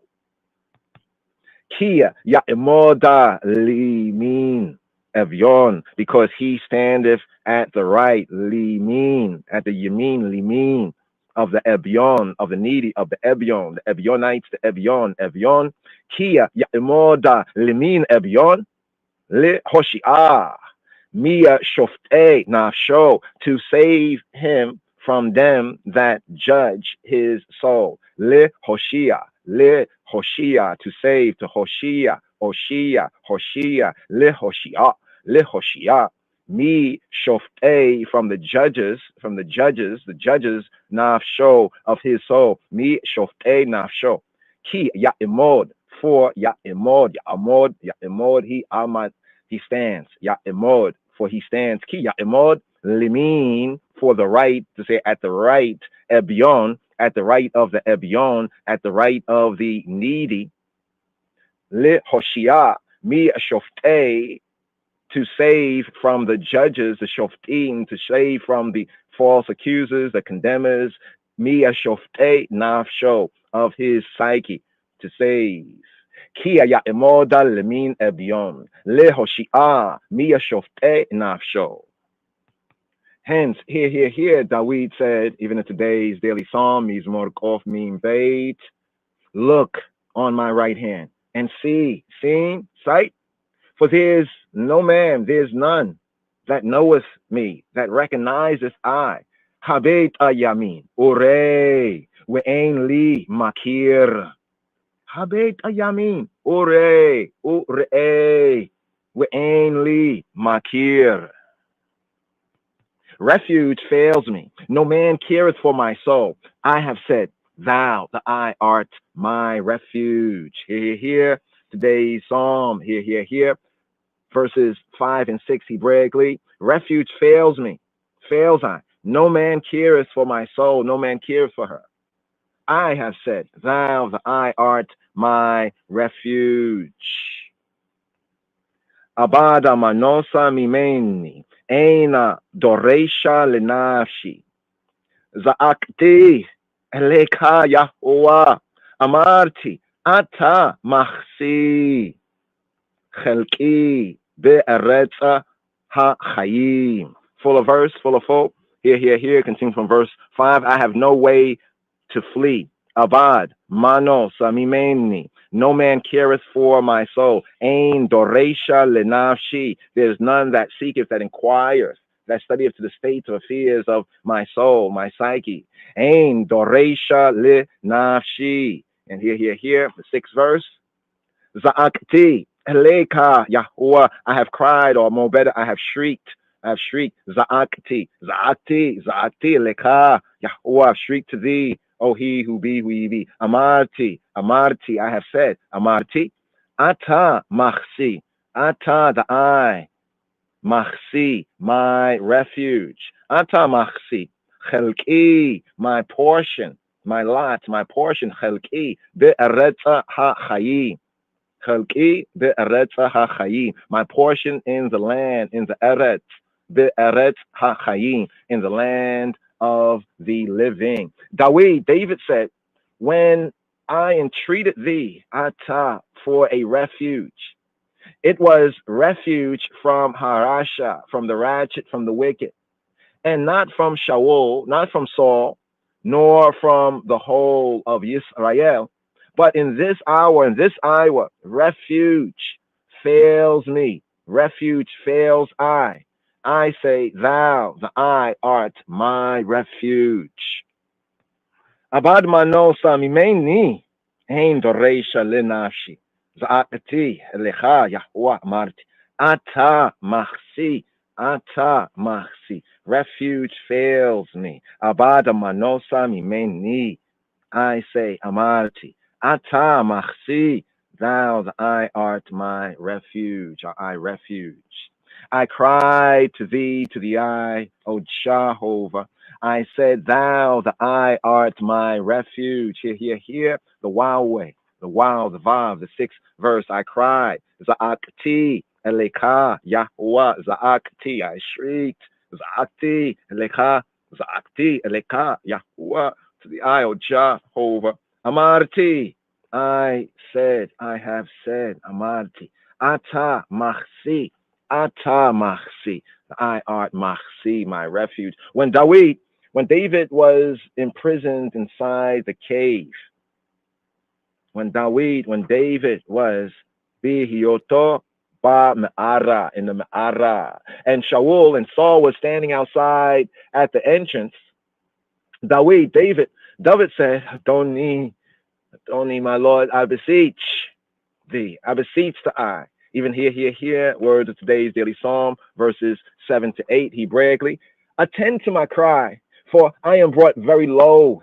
Deliver me, deliver I from my persecutors, my false prosecutors, for they are too strong for me. For I bring my soul, bring her out of prison, that I may give thanks, youngful Isis, to thy name. Attend to my cry, attend to my cry. Hak Shiva, Illa Rinati, to my rina, to my cry, to my shrill, right, to my singing, to my cry, to my rina. Hak Shiva, Illa Rinati, Kia, Daloti Me'od, for I am brought very low. Key, Daloti, very low, for low I me'od, for very low I have become. Ki daloti me'od, deliver me from my persecutors. Hatzleini meya rodafai. Hatzleini natal ani, snatch me, snatch I. Hatzleini may from rodafai, from my pursuers, for those who run I down, rodafai. May from road 5, Hatzleini, Hatzil, Ani.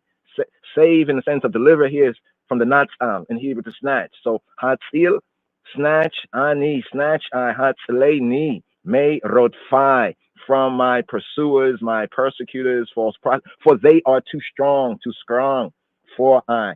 Ki amsu, me main ni, ki for strong. Mighty, mimeni, from me, for they are too strong for me, for I. Ki amsu mimeni. Hotziyah, bring Exodus, the sense of Exodus. Hotziyah, bring her, bring my soul out of prison. Hotziyah, miya masagir, mi maskir, from the maskir, from the prison. Nafshi, my soul. Hotzia, miya masgir nafshi, that I may give thanks, youngful Isis, to thy name. Hodot, Isis, thanks. Hodot, to give thanks, to give Isis, acknowledge. Hodota eta shemeka. Hodot eta shemeka.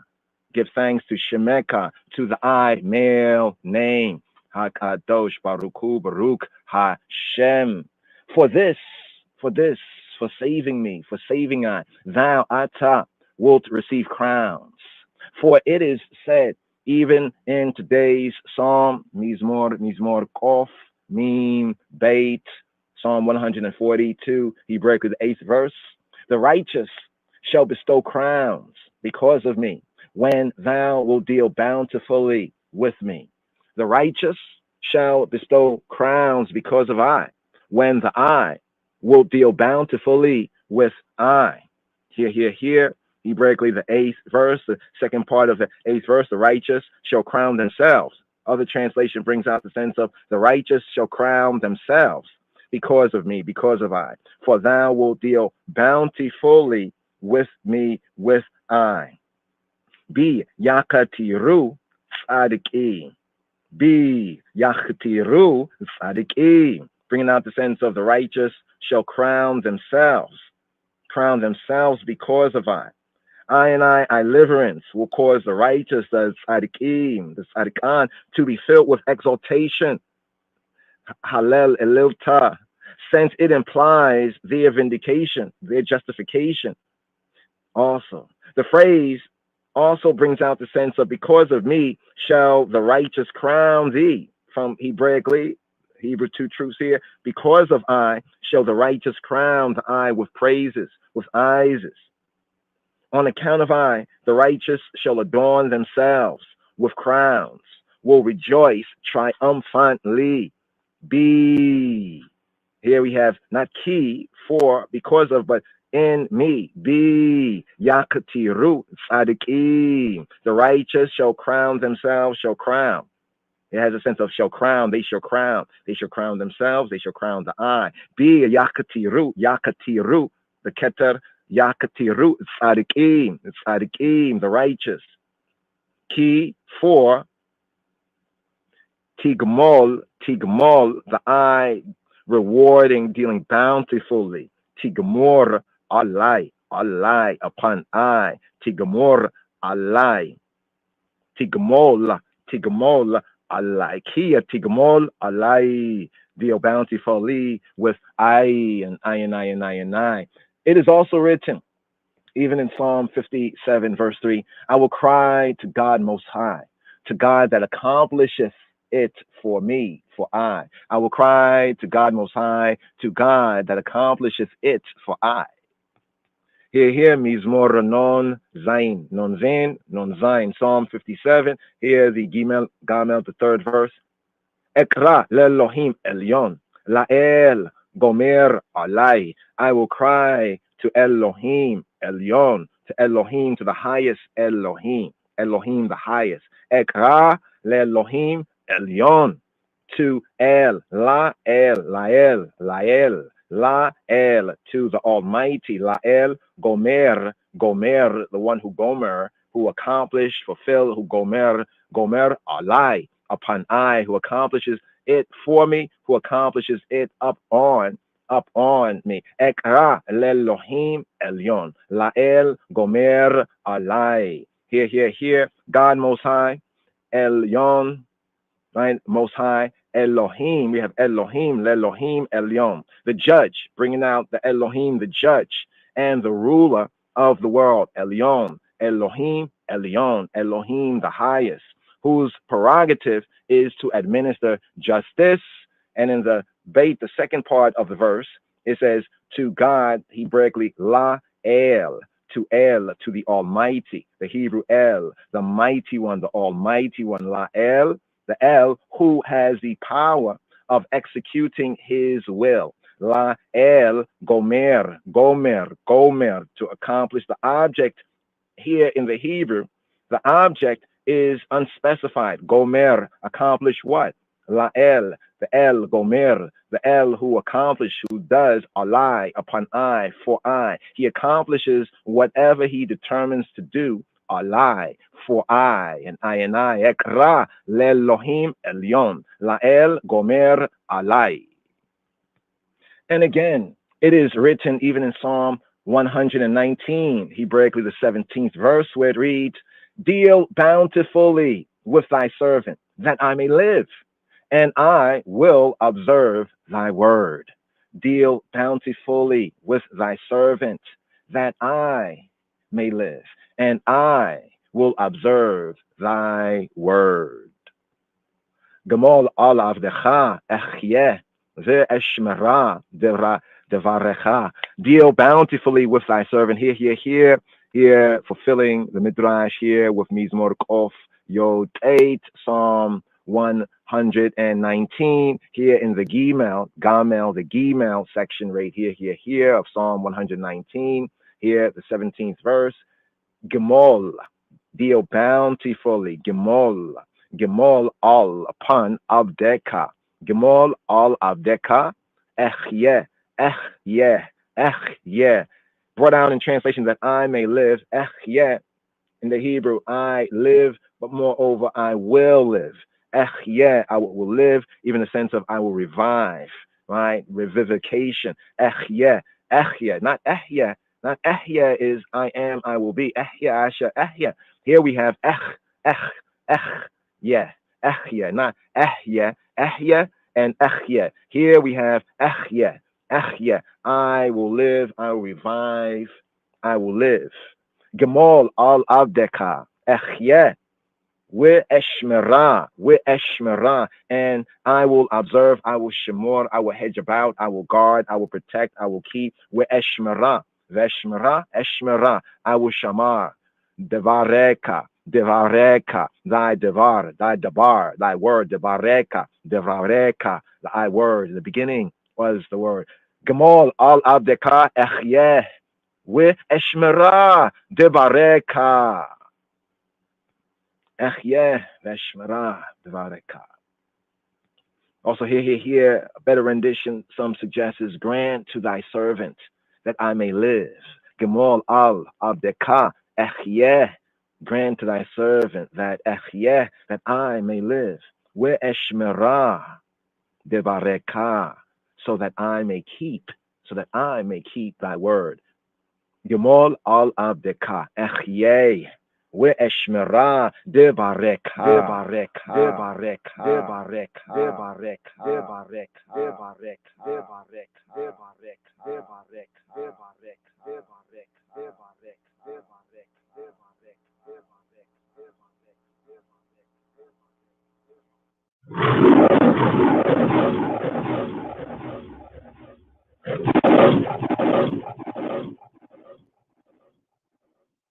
My advice to all is to fulfill the Ten Commandments.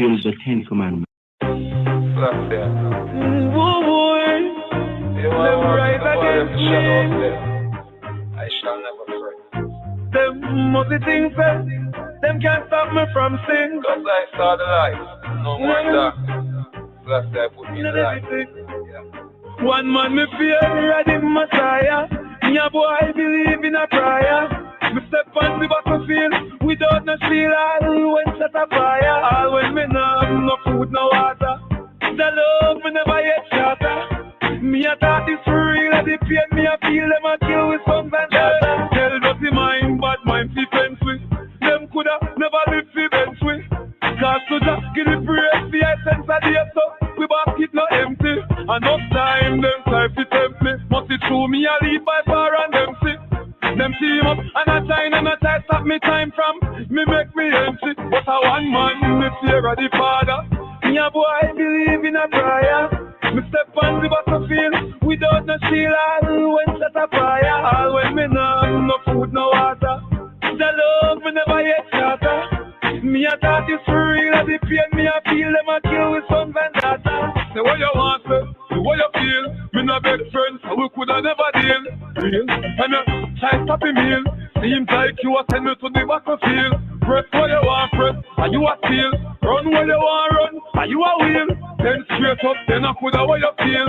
Man a soldier, so me coulda never kneel. One man me fear, I the Messiah. Me a boy believe in a prayer. Me step on the battlefield without no shield. All when set a fire. All when me no have no food, no water. The love me never yet shatter. Me a thought it's for real. The pain me a feel them a kill with some vendetta. Tell dirty mind, bad mind fi fence with.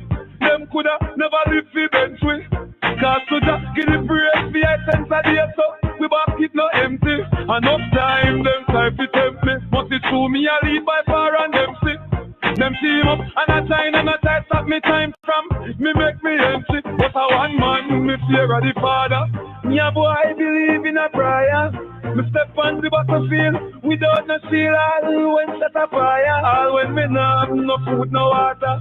The love me never yet shatter. Me a thought it's for real. The pain me a feel them a kill with some vendetta. One man me fear of the Messiah.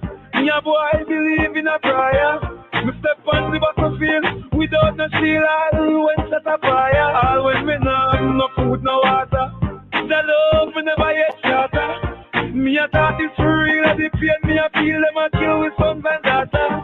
Yeah. Rastafari, you must scan. Yes, I'm Movado. Yes, I'm the Messiah. Tune right there in the outro right here. Yes, I'm Rastafari. I'm old Movado. There's no other, than he who be divine majesty. Shalom, Haverim. Shalom. Thank you for using Blog Talk Radio. Goodbye.